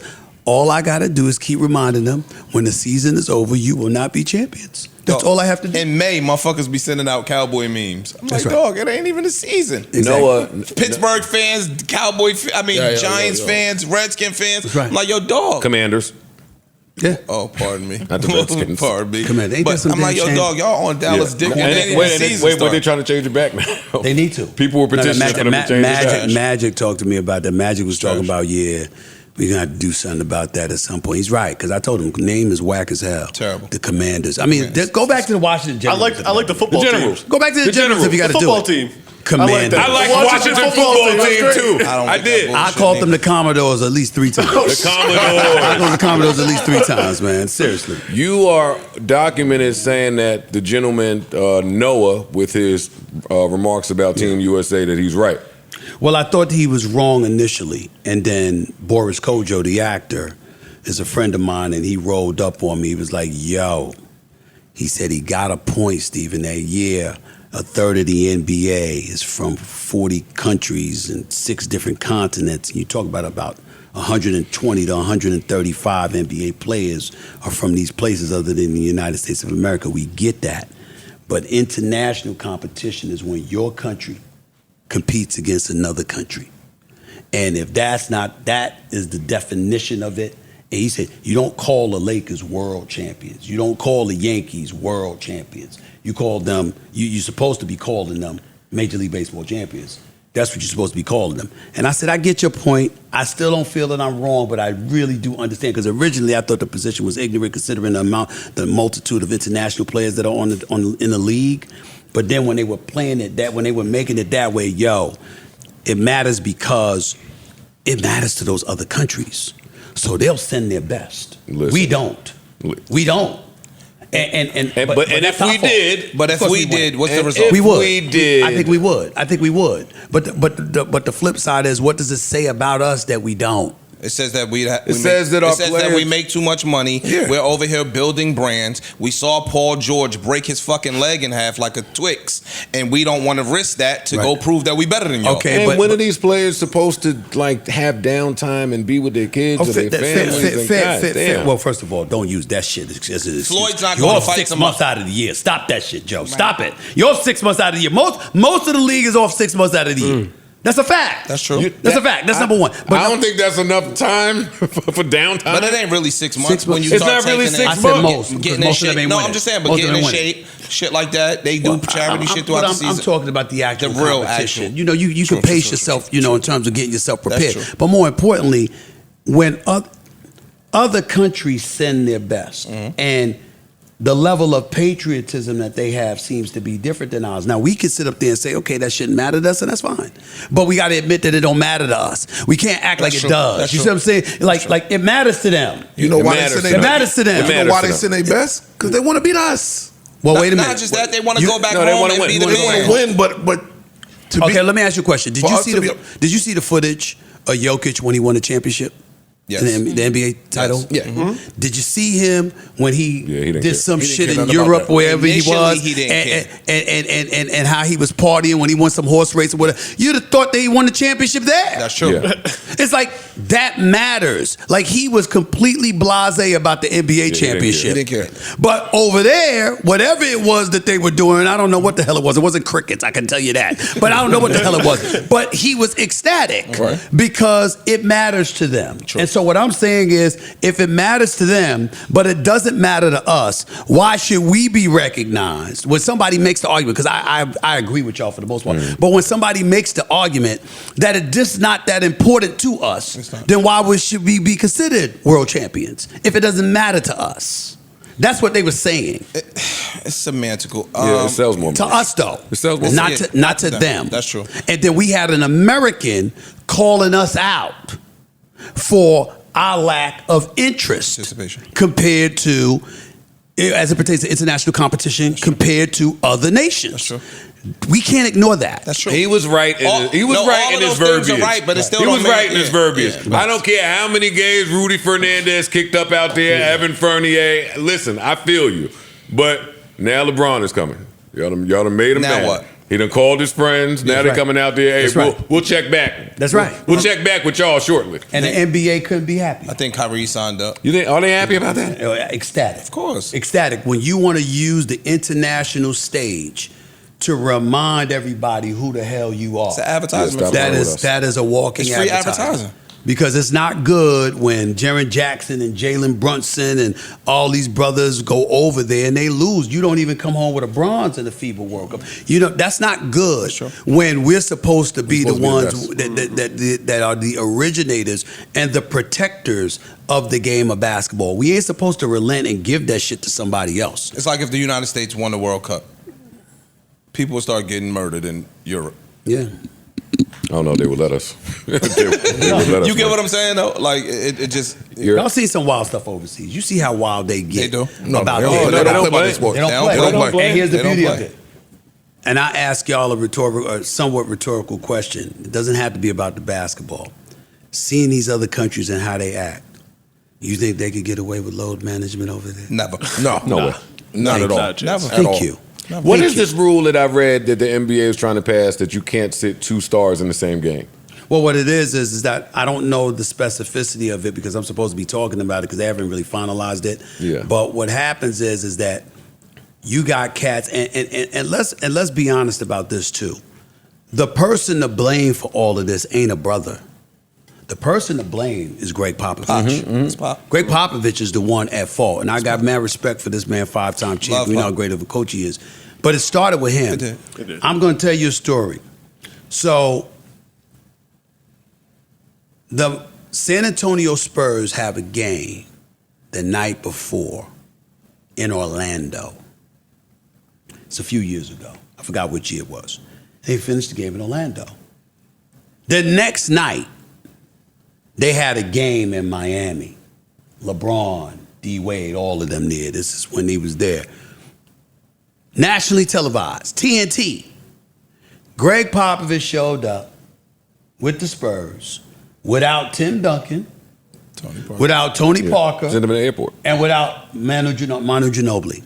We all found out literally in real time while we were on the air because they were spotted standing in a line for Chick-fil-A inside the Orlando airport. Shout to Pop. Okay? All right? And waiting for a flight on Southwest Airlines. Commercial. I'll never get as long as I live. That's crazy. And it was like Commissioner Stern at the time, David Stern, went ballistic. Rest in peace. Right? Rest in peace. Went ballistic.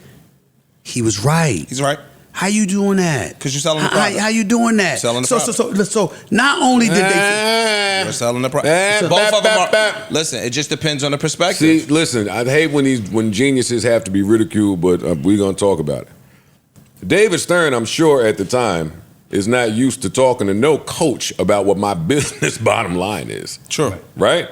So I thought that was pretty genius as a coach to say, hey, if all y'all are worried about is the championship and it's my job to coach, then I'm going to get on the player's side with some of this rest. Yes. Now, if y'all going to come to me with the business portion of that and ask me to receive it, then that's a new conversation. Well, with all due respect, Joe, that's very disingenuous. Why? Because I shouldn't have to talk to somebody about business that's getting paid over $5 million a year at the time to coach the game of basketball. Clearly, that's business. The $5 million check you cash in annually is fucking business. But the average salary out here, well, wait a minute now. Part of the job is making sure to not compromise the bottom line of the brand. If people showed up to the game and you got 3 stars that you, first of all, forget for a second that they didn't play. You could have handled that a myriad of ways. You could have had them on You the could have bench. sent them home on a team charter. You could have sat up there and said they were sick. Oh, yeah, that was- you could that have was- did that, right? that was- I mean, to sit up there and to have them was traveling different. on That was crazy. Southwest In a local airport. in a local That's airport, wrong. That's true. in a local airport, true. knowing they gonna get hungry because you around them all the time and they standing in line for Chick-fil-A. And they- Come on, bro. What you did was you did that on purpose to Smack. bring attention to the fact that you abhorred back-to-backs. You didn't give a damn what the NBA said, That move and you is want to foul. make that statement. You are correct. That move That's what you is did. foul. But where we come from, right? I'm so used to coaches getting on TV saying, this game is over. We focused on the next game. We Right. focused the next game. Right. Greg Popovich, how I understood it, he was so prophetic in some of these teams I may face. And I don't want to give y'all footage of what we look like fully armed. That's not what he said, too. That's not what he said. He said this. He said, yo, and this is where it becomes gray. Yeah, we have to keep the product, which is the NBA and what we're selling. We packing stadiums out. We're selling the product. But at the same token, if we worried about championships, I want my veteran players and my star players to limit the risk of injury back-to-backs bring. And I want them to be as fresh as possible for the playoffs. We know we're going to make the playoffs. So if I got the healthier team in the playoffs, then the probability of me winning is higher. Makes sense. You've read a lot. You know what you're talking about. But that ain't the story as it pertains to Popovich with that incident. No, that incident. With that incident, That's a smack in the with face. that incident, he couldn't stand David Stern and the fact that they would schedule these back-to-backs. And he wanted This was an act of rebellion. That's disruptive. He did it for that reason. Yes, I would agree. That reason. And so I'm not saying he wasn't trying to look out for his players and give them the rest and all that. I'm not questioning that. I'm just saying that disdain for Stern and the league scheduling those back-to-backs was motivation behind the decision as well. 1,000%. And I'm saying you don't do that. True. You don't do that. True. That's all I'm saying. Listen, I'm so happy you're up here, and I've heard you at this point discuss LeBron and Jordan so many times that I almost don't want to broach it, but I have to. I'm sure you have to. I have to. I wouldn't advise it, but you sure you But why wouldn't you? Let me tell you, this started as a troll for me. It did start. I'll be honest. It started as a troll for me. Hey, LeBron's going to get the all-time scoring record. I thought Kobe would have got it had that injury not been there. Okay, probably.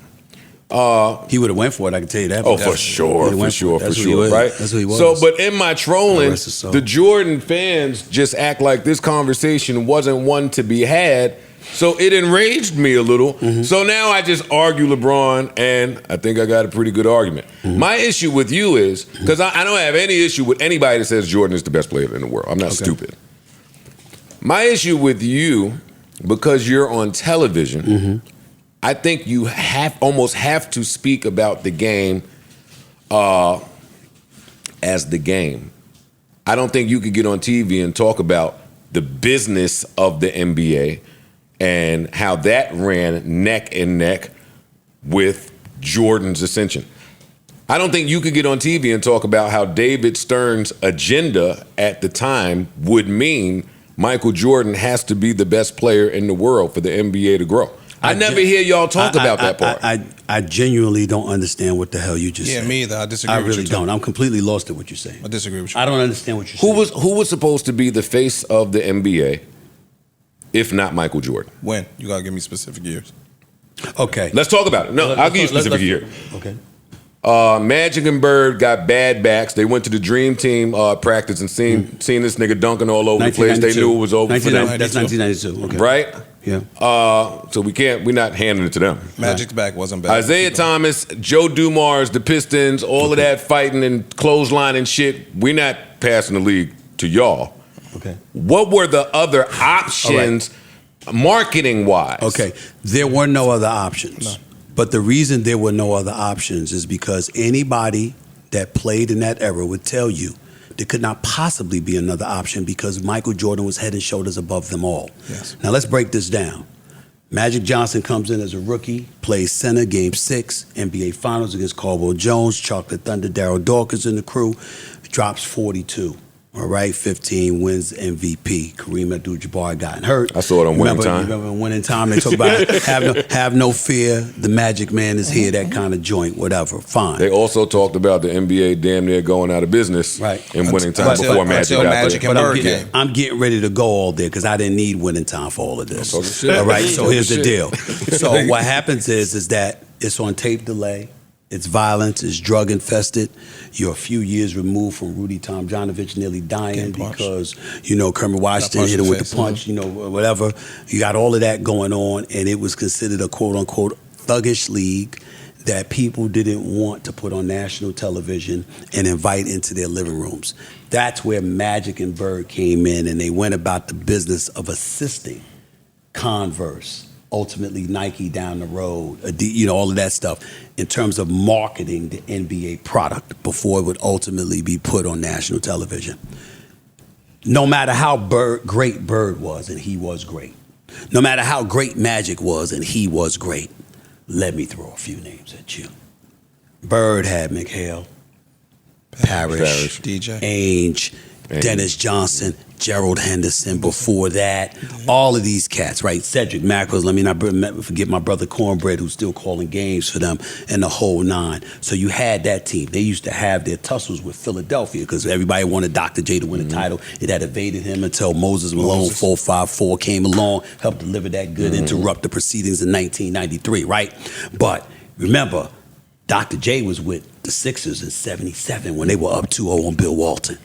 Had McGinnis and those boys, and Bill Walton with Lionel Hollins and Maurice Lucas, one of the enforcers, came storming back, won 4 straight. Bill Walton established himself as one of the great centers. And then Bird came along, and the title kept eluding Dr. J. So everybody wanted that, but it was Philly and Boston, really, initially, until Magic and Bird got it going. Then you got Magic. We talk about Byron Scott. We forget our brother Norm Nixon. prior to Byron Scott. We know about Worthy, right? You know Kareem, right? You know Michael Cooper, right? And then you could have these interchangeable parts, the Kurt Rambis, the Michael Thompsons, Bob McAdoo's of the world, all of these cats surrounding all of them. And then you have blue collar, Boston, white, cold weather, blue collar town, all this other shit. You're always showing the train station, over Boston Garden and shit, congestion and traffic and all of this other stuff, right? And it's rain and it's snow and we just gonna be hard and shit, right? Versus these fur wearing, sunglass wearing, that's right, Hollywood niggas. LA, you got purple and gold. Word. It always showed the LA Forum, and no matter what time of night it was, it always showed the sunshine with the skyline. It was like la, you know what I'm saying? And then you saw the stars coming in, Jack sitting courtside, and Eddie Murphy, Arsenio Hall back then, and you saw all of this, everybody, right? Diane So it's Keaton, like you had those two dynamics. So they sold the game. Yes, they used Magic and Bird, but they sold the game and they had other parts. And these brothers kept going to the finals. Where Jordan changed it is that, excuse my language, this motherfucker comes along and it's like, oh shit. Second year in the league, he misses a whole bunch of games, got the foot injury. Jerry Krause trying to mimic the owner from the Philadelphia Eagles when he told Reggie White, like, damn near, like, we own you, you do what we say. Jerry Krause tried to tell Jordan that shit. Jordan would listen. Came back with just a few games left. Shows up, Boston Garden, game 2 against Bird, dropped 63. And lost. Through the legs. And Bird, And lost. but wait a minute, it didn't matter. Because when Larry Bird, a white superstar, busting black players' ass on a night in, night out basis, runs across you and says, quote, that is God in gym shorts. And it's over. Arrogant. It's over, right? It's over. And so then Jordan takes it to another level and instead, and think about this, couldn't get over the hump. Isaiah and the Pistons kept standing his way time after time after time. I know this because Isaiah Thomas keeps reminding me. We used to kick his ass. We used to kick their ass all the time. They used to beat him. Him, Lambert, John Sally, Dennis Rodman, Microwave, Vinnie Johnson, Joe Dumars with him in the backcourt. Microwave coming over there. Adrian Danley. By the way, Adrian Danley got it great because he wasn't getting along, wasn't vibing with them. They had to trade, get his boy Mark Aguirre up in there. Or James Edwards coming off the bench as a reserve. Or Chuck Daly, Daddy Rich, as John Sally would call him. You had all of this going on, and they kept standing in Jordan's way. And when he lost, never, ever did anybody look at Jordan and say it was his fault. He couldn't beat him, but you went like this. You found yourself crying. Mike Pippen with the migraine. Game 7. I mean, everybody losing their mind and Michael Jordan on the bus crying when every single time there's something. Because this brother averaging 35 one year, 33, another 37, another busting everybody's ass. No help when it really, really counted. And so all of that was going on. And he had ascended to such a point. There was no one else. It's true. There was no one else. I'm telling you what I know. There was nobody. Stephen, okay. But then why not acknowledge that David Stern's agenda with marketing the NBA through the 90s and adding to the bottom line and to the money and making this the biggest product in the world ran hand in hand with all of this Jordan is the greatest bullshit. I'm not saying it doesn't go hand in hand. What I'm asking is, I have the NBA and Nike. What I'm asking is, what are you trying to say? That because David Stern was choosing to market Jordan, that somehow that gave Jordan an edge over other players? No, I'm saying that because David Stern chose to market Jordan and because Nike chose to market Jordan the way that they did with these catchy jingles and like Mike and these commercials and the sneakers and everything was fire, it added to the fans painting Michael Jordan as the best in the world. He cannot be beat. Easy argument to dispel with this one fact. You are wrong when you say David Stern chose. To paint. Nike chose. Yes. They had no choice. I'm agreeing He with was that Oh, no, I dominant. agree with this. Did he not have a choice? He It was wasn't that his dominant. paintbrush that painted anything. What he was doing on a day in and day out basis painted any picture that they needed Isaiah painted. Thomas speaks to Michael Jordan running in David Stern's office and complaining about a whistle. We also have videos of Michael Jordan saying don't do what? We have videos of Michael Jordan saying to refs, "Hey, that wasn't a foul," and them reversing the call. Okay. Fine. Joe, No problem. We have We do know that those things happened in the 90s. to every superstar Stop in it. the 2020s. We talking In about any one. sport. In Stop any it. sport, Joe, we got shit Tom where LeBron Brady. takes the ball, he palms the ball, they throw it to him. He'll take 4 steps before he even puts the first dribble down. Let's stay here. Let's calm down. It's We don't superstar need- we shit. don't need No, to I'm get just saying. heated. It's superstar I don't want shit. to talk about LeBron because there's a multitude of stars who get that whistle today. Gotcha. I'm in the 90s where it was just Mike. Okay, all right. Well, Were there other stars that got that whistle? Yeah, Barclays, Karl Malone, stars got whistles. Here's what you're missing. They got the whistle. It just wasn't against Mike. But they got the whistles to help them get to where they are from time to time. If you, I can't give you a specific incident because I ain't pay attention to that level because I understand that this happens with every game. But the reality is that you had, let's look at it. Magic was older now, in 91 when Jordan won the first title. Clyde Drexler and them in Portland, that's the second title. Third title, Charles Barkley, Kevin Johnson, Stacked. Dan Marley. Dan Marley, those boys. That's the one that counts. Dave West. Danny Manning. No, this is the championship that counts. Right. So that happened, right? That was That happened all-star because let me team. tell you something right now. It Tom would have been Chambers. great for the NBA if Barkley would have won a title. Oh, that would have been something they could have built off of. Couldn't happen. Then you had They were built on Sean that. Kemp, Yes. a Skywalker. Skywalker with the glove, Gary Payton. You had, and they would have done anything for John Stockton and Karl Malone to win. And let's not sure they wanted forget. that. And let's not forget the Eastern Conference. Riley goes into New York. We ain't talking about the players other than you, and we talk about the New York market. So you go into the New York market, and Riley tries to emulate Bad Boys basketball. Yep. You get Anthony Mason from, so you got John Stockton from Oakley. a grocery store. Clothesline You them get dudes. Oakley. You get him from Chicago. Hard You nose. get Anthony Mason from the CBA. You got all of this shit going Rest on. in peace, Mace. Big No Mace. doubt. Xavier McDaniel. First, remember, Knicks' first playoff run when him and Jordan were head to head with each other, face to face, getting in each other's face. Jordan like, F you, blah, Fuck blah, you. blah. Xavier McDaniel wasn't backing down. Knicks saying they're coming. Indiana on the come up. Somehow, some way, no matter what obstacle you threw in the way of Michael Jordan, he knocked him out. He overcame it. He knocked him out. And everybody knew, and as a guy that's been covering the NBA since 1996, here's what I would tell you. Everyone has religiously said to me, you feared Jordan. You respect all these other dudes. The fear that Jordan would instill in you because he was the kind of person that, like, I'm going to drop 50 on you tonight. And he would do it. And embarrass you. And by the way, then he turn around and defensively shut your best player ass down. I'm telling you what I know. And they would go at him like this. This dude, no, see, I don't like telling this part because he's married, he's happily married, and all of this other stuff. But Jordan was the kind of dude, man, when he was single. When he was single. That's important. It's very, very That's important. important. Jordan was the kind of dude that would roll up on you, right? And you could have the finest ass honeys in the room. Don't mean nothing to him. Until he see the star he about to go against with him. And he was the kind of dude that would say something to her. That's hate. He's horrible. All right?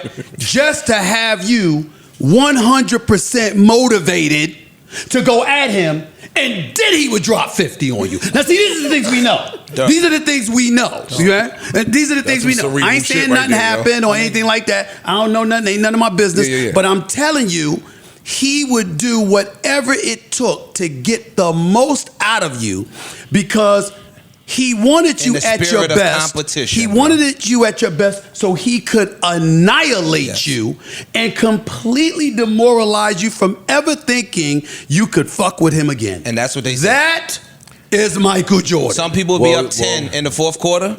He would say that's not enough. Well, y'all have already let me know that there wasn't even a second option to market this league because he was head and toes better than everybody in the world. So none of this is shocking. You covered the NBA since '96. Since your memory is so good, since you want to tell me about all the NBA rosters in the finals that he beat. I didn't say that. Here's a question for you. Yeah. Who in all of those six championships, what opponent of his hit a step back three? None. What opponent of his hit a step back? Yeah, any of them in any of those. Or they had it in the None arsenal. of them. I mean, Hornacek didn't step back when he hit his three, so that doesn't count. Dan Marley didn't step back. Dan when Marley he hit had a his spot threes. up three. He didn't step back. That didn't count. Barkley had a relatively set up three on a rare occasion. He shot a three. That didn't count. Eddie Glove wasn't going Johnson. to shoot any threes. That So was some of the and Eddie Johnson, he moves, wasn't really guarding. Stephen A. So Right. some of the moves creatively that these kids are doing at playgrounds, they're very creative. I don't know if Jordan is Jordan if you have to face some of these people that actually can do some of this stuff that is beyond our belief. Okay.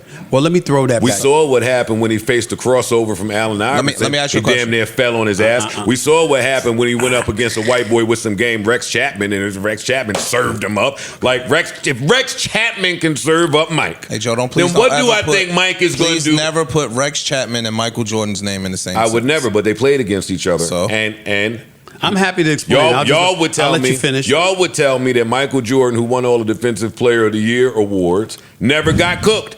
So if he got cooked, I never said Nobody that. says You that. say that, Joe. Joe, you. Nobody says that. They Nobody said speak when they speak You a of trickster. Michael Jordan. They speak like he never got cooked. Every person if gets them cooked. niggas was cooking Mike, what the fuck was Mike gonna do against the Splash Brothers? Tell me. Klay Thompson wouldn't get 10 points. So stop it. Whenever you'd like me to explain it to you, I will. Oh shit. Whenever you ready. Oh shit! Whenever you ready. Joe on Joe. Give it to me. Okay. Give it to me. Couple of things. Every damn player's gotten cooked with a move here or there. I would like to remind you that the year that Allen Iverson did that crossover on Jordan, Jordan won the championship. That's neither here nor there. Here's the deal. Jordan, when you look at him, you look at today's generation of players. Nobody is taking anything away from the fact that today's generation of players look better than they've ever been. They're faster, they're more athletic. They clearly can shoot better to some degree, at least some of them rather. All of those things are true. But the word adaptation is applicable. Evolution. You have to, and evolution, both. You have to be able to look at somebody, and we can look at certain players and we could say they could never be blah, blah, blah, blah, blah. There is no one on this planet that would ever look at Jordan and say that. There's no one that would look at him and say he could never be a three-point shooter. There's no one that would look at him and say he could never, be a big guard and do what Kobe did. Well, then- There's no one that would look at him and say he could never do what LeBron James did with the no hand checking rule now and what have you, because you can't do the hand checking rule. All right, first you had the Jordan rules. Rules were made to negate what Jordan brought to the table. Why? Because he was so dominant in isolation that you literally made it illegal to have two dudes on the same side on a wing offensively in order to deal with it. You had to deal with him because this brother in isolation would destroy people. He'd rip souls. You understand? And these are guys that admitted it. They talked about we don't know what he is. I love when John Sally said when they were taping The Last Dance and stuff, and they had a line in there. He said we had to get him. The rule was get him before he gets airborne, because he's not human, right? Because He's once not he gets human. airborne- You know what I'm saying? Because Shout out to John Sally, just saw him at this Best is Fest. what they did. Absolutely. This is what they did. And so now we got to take into account. Now here's where the whole LeBron thing, and I'm just going to listen. LeBron, to me, is top 2 all time. Now, if you disagree, you disagree. Where I get annoyed is when somebody's acting like I'm hating or disrespecting because I got them 2. The NBA started in 1947, goddamn it. 1947, okay? The league has existed over 75 years. Kareem Abdul-Jabbar is a 19-time All-Star, 6-time champion, 6-time MVP, all-time leading scorer when he retired. The only individual in the history of the sport invented by James A. Naismith who had one patented move that was never duplicated nor ever stopped. That's Kareem Abdul-Jabbar, and I have LeBron ahead of him. That is not disrespectful. It's because we don't like your reasoning, All right, fam. but here's the deal, what I said. Well, here's the reasoning, okay? I'm looking at Jordan, a 10-time scoring champion. I'm looking at Jordan, a 9-time all-first-team NBA player. First team. I'm also looking at a 6-time champion, 6 NBA Finals MVPs, never allowed one single championship series to get to a Game 7. Not only do I have that, to bring up Michael Jordan, but also first team all defense. I already said it 9 times. Well, that's back when he played defense. All right, you got all of this. That 5-time league MVP. All of this other stuff is going on. He never choked in an NBA Finals. And it never happened. Hold on. It never happened. I don't like bringing that up. He never got there when he wasn't expected to. Wait a minute. Jordan, if he didn't retire, and remember, we keep acting like he retired at baseball. No, he retired after his father died. His father died, and he wanted to leave the game. I don't believe that. Okay, I'm just telling you. Is it a fact? I'm just telling you. Well, this, you know, there's theories. Yeah, about I don't play those theories. You know what I'm saying? I mean, I know him, and his father died. The bottom line is this. Here's the deal. He left the game.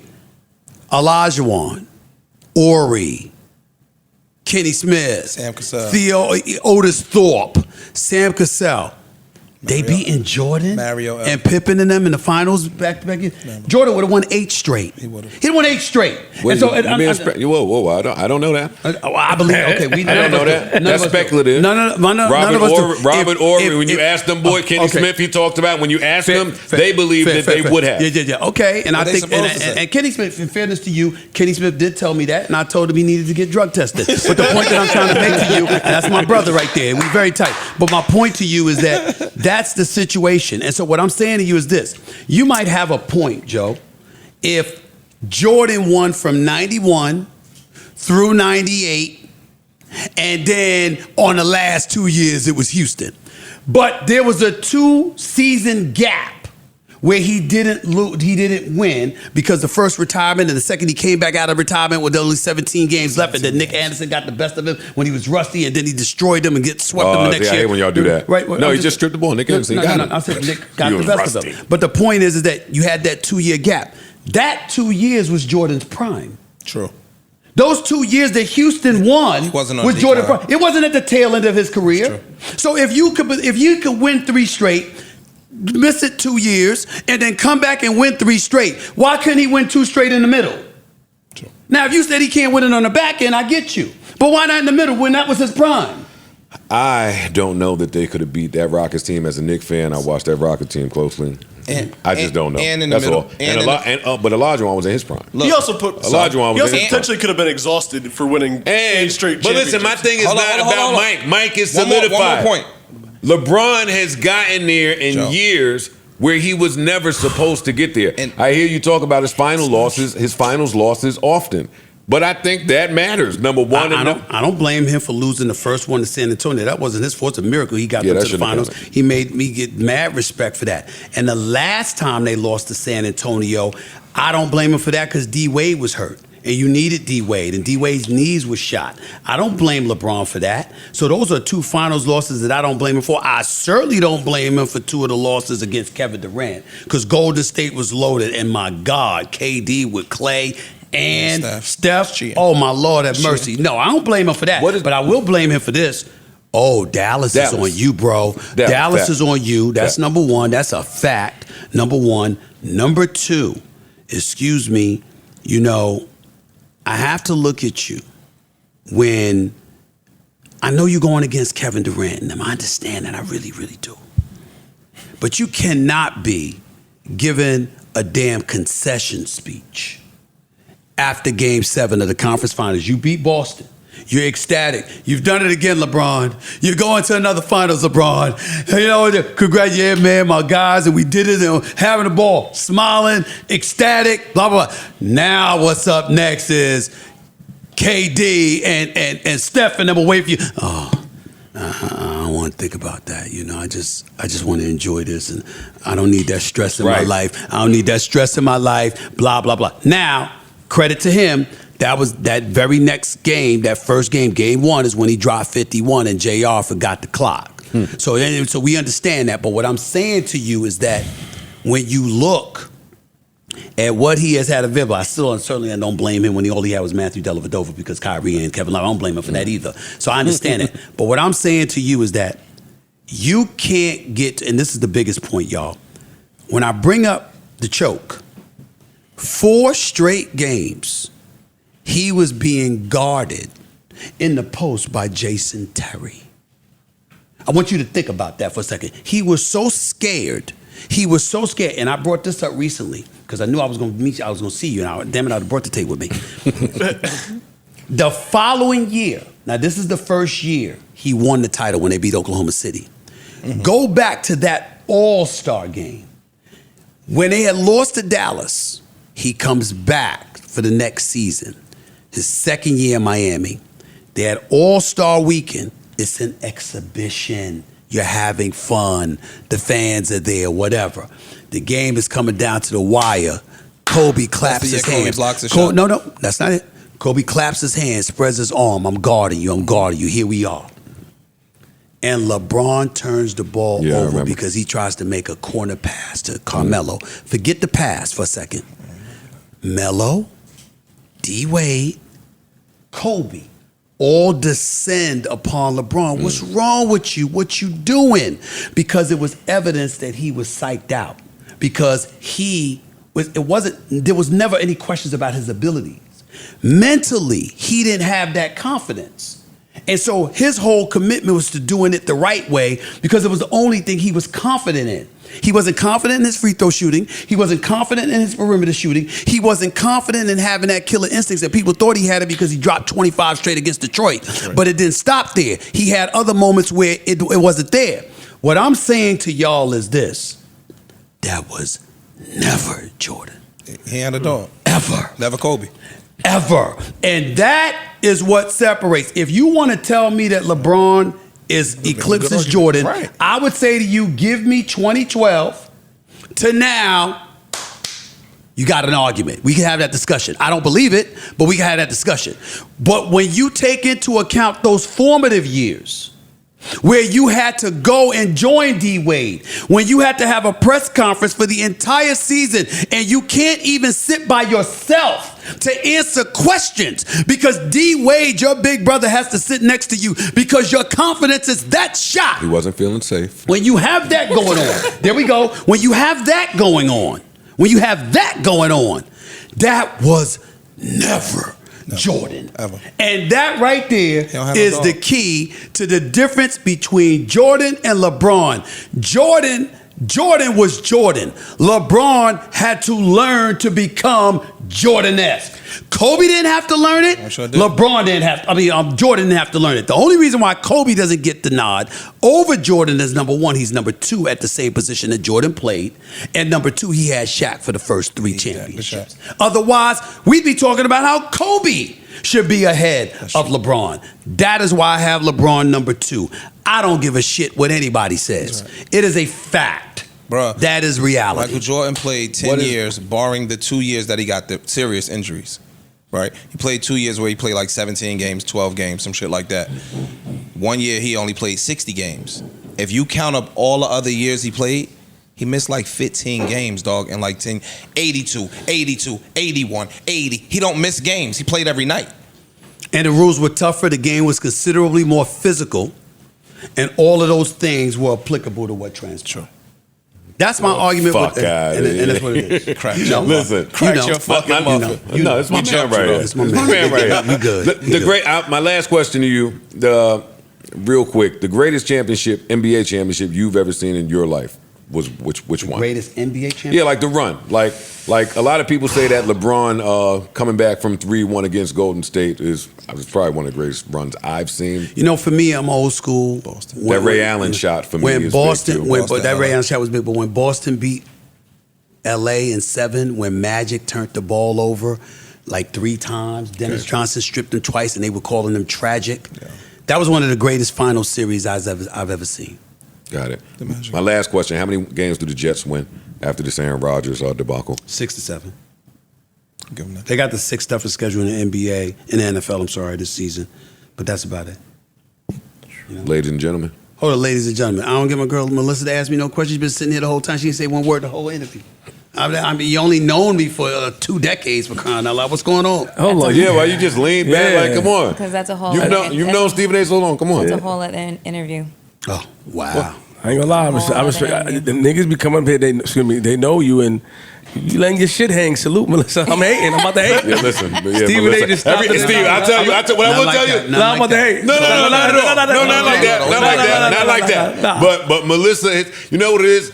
Melissa has been around so long, and so many people have so much respect for her, and she dials that down around us because we're like her brothers. She does. So when the guests come, she just kind of lets her ambiance. She show who the real Melissa. She show who the real. She's sitting right now. Look, Go ahead, Mel. Go ahead, Mel. Big Mel. She got her shoulders back and shit. Stephen A. You looking good. I'm hating now. See, she's always been cool with me, and she's always been good to me. We've been friends for years. It's good to see you. It's been a while. You too. And you are so exquisitely loquacious that it's really. Shut up, all of you. Hey, ladies and gentlemen, Stephen A. Smith.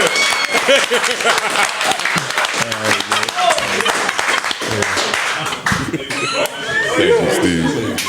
Come on, man. It's that damn laugh. Stephen A. Smith.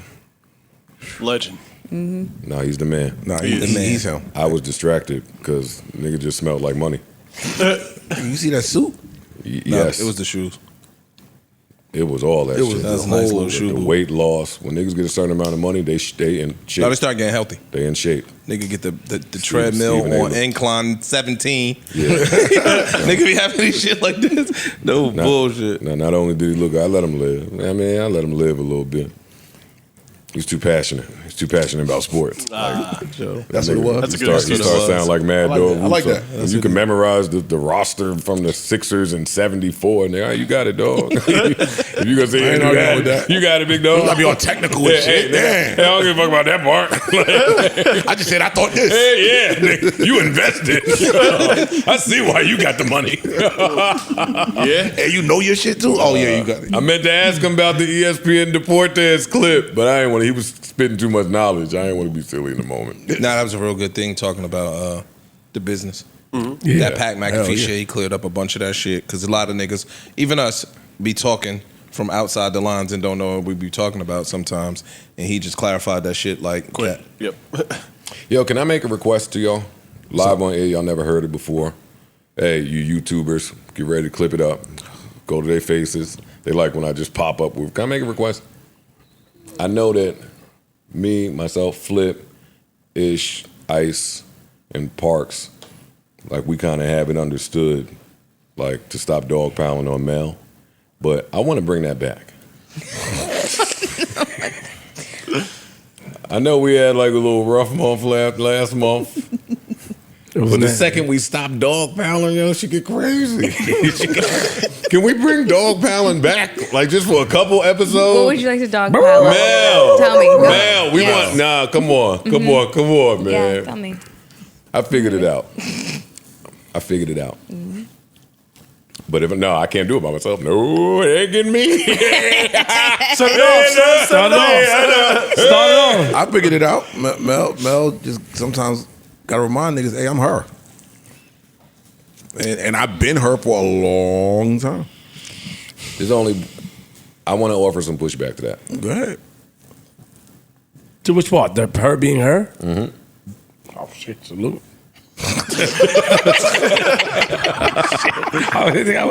Fuck them video vixen bitches, right? No. Hey, what you say? No. It's on Patreon, nigga. What are you doing? Now you want to separate. Patreon from the real episode. Mel, this is my problem with Mel being her.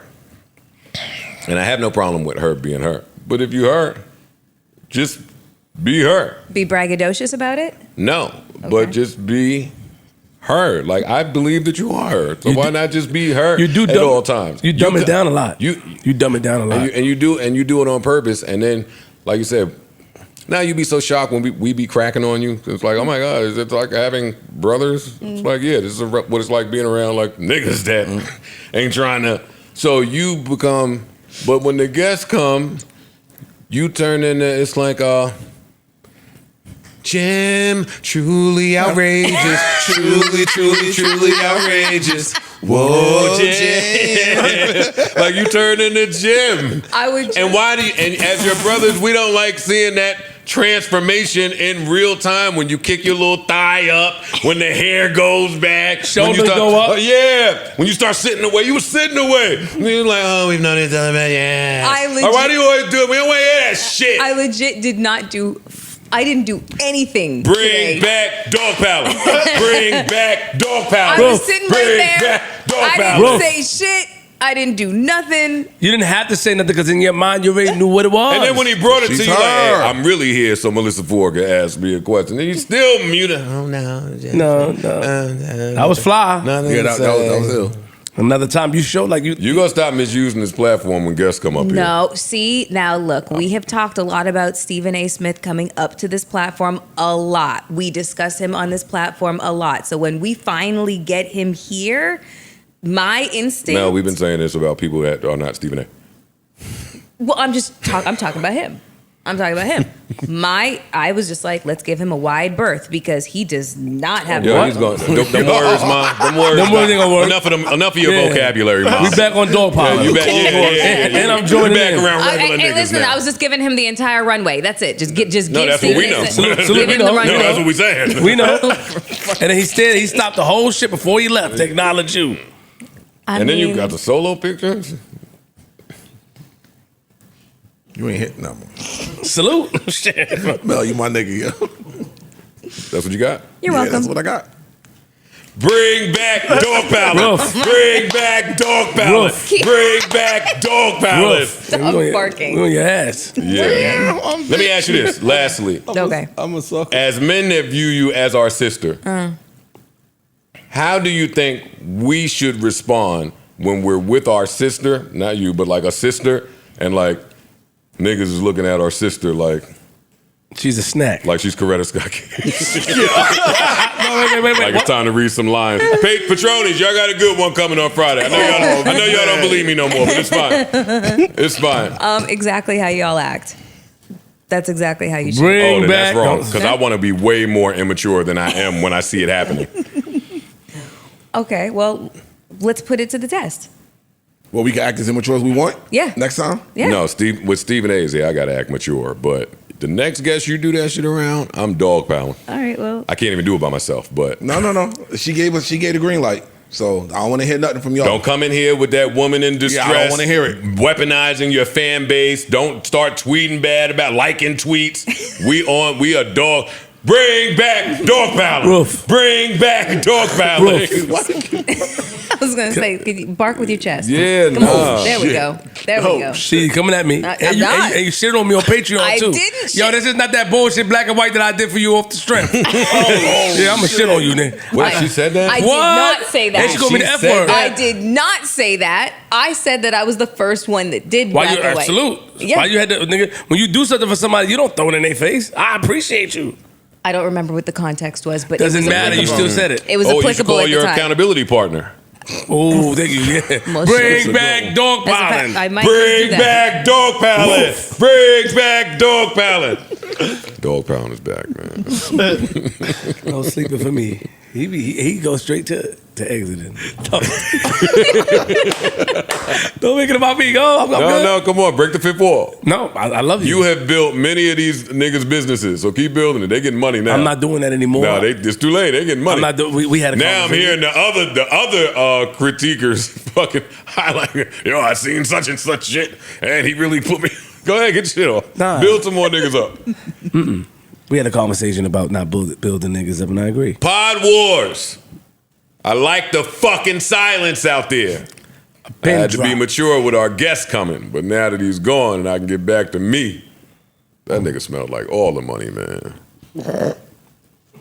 When you got money like that, you can just say shit like, yo, I didn't want to work with him. No. Not just you can say shit like that, but you can actually get the ear of the person who can make, all right, he's gone then. That's just different. I had to have all types of explanations when I changed some shit. That shit different. Yo, why, what happened? Yo. I didn't have enough money to say it. Nigga, I fucking felt like it. That nigga just said that shit. He did. It's like a shock factor. Oh, I didn't hit him? Oh, I'll give it to you now. I didn't want to work with him. Hey, or give him a I show. went in the I'll office. leave. I told him it's done with me. Give him a show. I'll He leave. can get first take or, hey, it's your choice, your call. Yeah, that's fire, yo. That's fire, yo. Sometimes you got to step on some niggas. I'm joking. I'm joking. I'm so glad he came up here though, man. Right. Honestly, he's one of the busiest people in show business. I was not joking about that.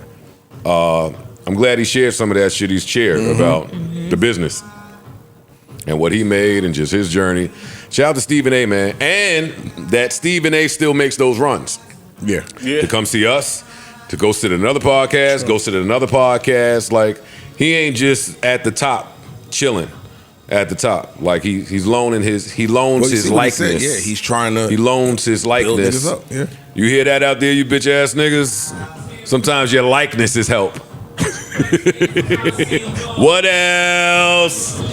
Yo, keep us in your prayers. Lord knows we need to be there. Until the next time, I bid you adieu, farewell, adios, arrivederci, hasta la vista, au revoir, so long, goodbye. Do remember, life is a series of moments and moments pass.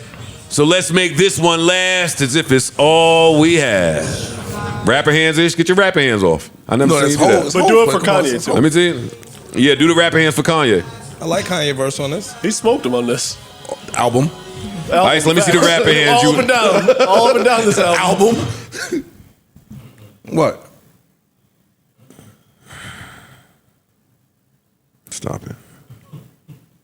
Stop it, y'all. Like, stop. Just stop. All I said was stop. I didn't add nothing else. All I said was I didn't stop. say a word. I didn't say y'all are wrong. Neither one of us said a word. Y'all did. Y'all We said did. that hot virtual You said- high power. Hey, smoked them all up and down. said Watch y'all stop fucking it. mouth. You said talking stop about it a and goat. nobody said a word. You start talking about niggas that got writers and all types of shit. Stop. They did a good job. Stop. Amazing writers. They went crazy. They wrote their ass off on that.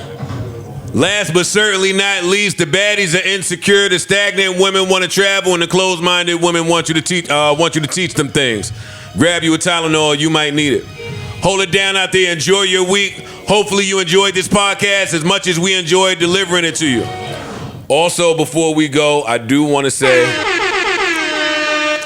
some of the YouTubers out there, some of the other content creators out there, you know, I watch y'all shit. I listen to what y'all have to say sometimes when it's constructive criticism. And I listen to some of y'all. Shout to y'all. Urban politician, I watched you. Shout out to you. It was really you that said it.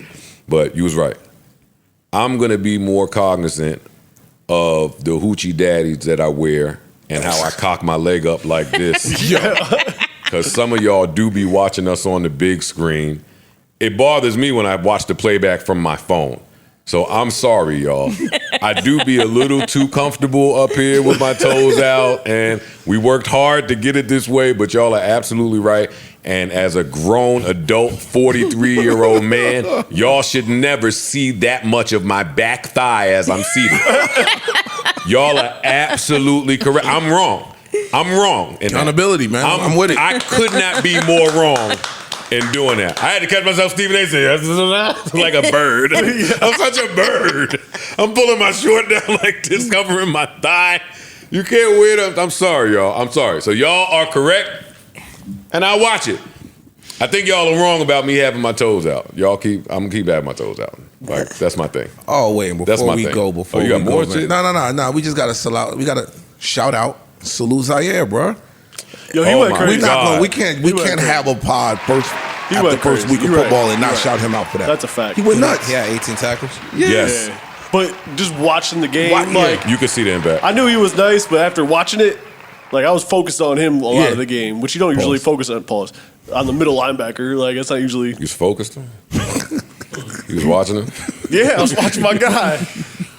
It is weird, right? When a dude is just sitting there kicking it with us and then he's killing people on TV. Yeah, I'm like this guy. I was watching TV saying he needs to be locked up. He's a menace to society. He needs to be arrested. They drug tested him the next day. Oh, yeah, for sure. As they should have drug tested him. Well, He was going get your too ass crazy. in here, yo. What's going on? He almost won them niggas the game. Fuck my fantasy up. If you don't let Trevor Lawrence do what he got to do on y'all. God. I checked them out. The JBTV X community. They do the live talk spaces. They do the Discord.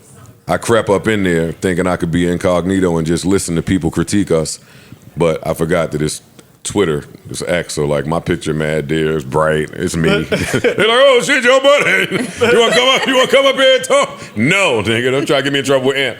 But I wanna say today in there, they're having real good conversations. The community is growing. I wanna shout out to the people over there, and I will be back in there. I'm telling y'all, in case y'all wanna creep in there under a burner and hear what niggas is saying.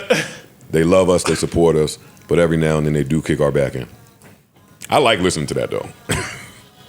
Can I give a shout out to somebody? Oh, let me stop the music. Okay. So one of our fans, her name is Ness. She lives in the Bronx. I want to read what she wrote to me. Okay, please give me a second. Do you mind? Okay, no. They got her. How much is that cameo? Are you trying to bring your cameo business in? No. That's what I thought. That's what I thought initially. I'm joking. No, that's what I thought initially. Shit. That's what I thought initially. But she says that she has her fiance, whose name is Brandon. He is a huge fan of the show. He just had open heart surgery, and he loves listening to us. We really make his day, and she just thought that it would be, really nice if we gave him a shout out. And that definitely sounds like a cameo, bro. Shout out to Brandon, man. Give us a shout out. Go Brandon. Shout out to Brandon. Good luck with your surgeries. Hope you feel better. We love you. Thank you for the love and support. We really appreciate it. No, she didn't. That's big. She just That's asked big. for the Shout out to all our fans out there that. Fuck is she doing? I'm with you, man. Dogpiling back. Bring back dogpiling. Bring back dogpiling. Bring back dogpiling. Because girls just no. Don't play on your emotions and y'all don't realize girls are just girl. I can't even. Can I give a shout out? Of course you can. Well, they wrote me. They wrote it down. Okay. I know. That is why. That ain't a shout out no more. No. Oh shit! They've infiltrated us. We've been compromised. No. So she's somebody that I've spoken to over the course of a couple of years on Instagram. So it's not like she made it up. It's not like she just ended up in my DMs and it was like random. Could have just said shout out to Brandon. I spoke to your wife. What? Don't roll your eyes. I saw you roll your eyes at me. I saw you. I saw you roll your eyes at me. The fuck out of here. Get well soon, Brandon. Word. You could have said Yeah, glad your surgery went well. Let's go. Meanwhile, my mom has had 3 surgeries. I have yet to come in here and shout her out. My mom's had surgery every week. I have not come in here and say, Mom, I love you. You go through. But Brandon. I'm sorry. Okay. Love you, Mom. I'm sure Joe, that's not nice, Joe. Stop. We're not celebrating video vixens for Hip Hop 15 either. Y'all just stood there. Mute up. Oh, shit. All y'all did was shake a little ass. All right, stop. Holy Stop. Wait, stop. New Joe Budden.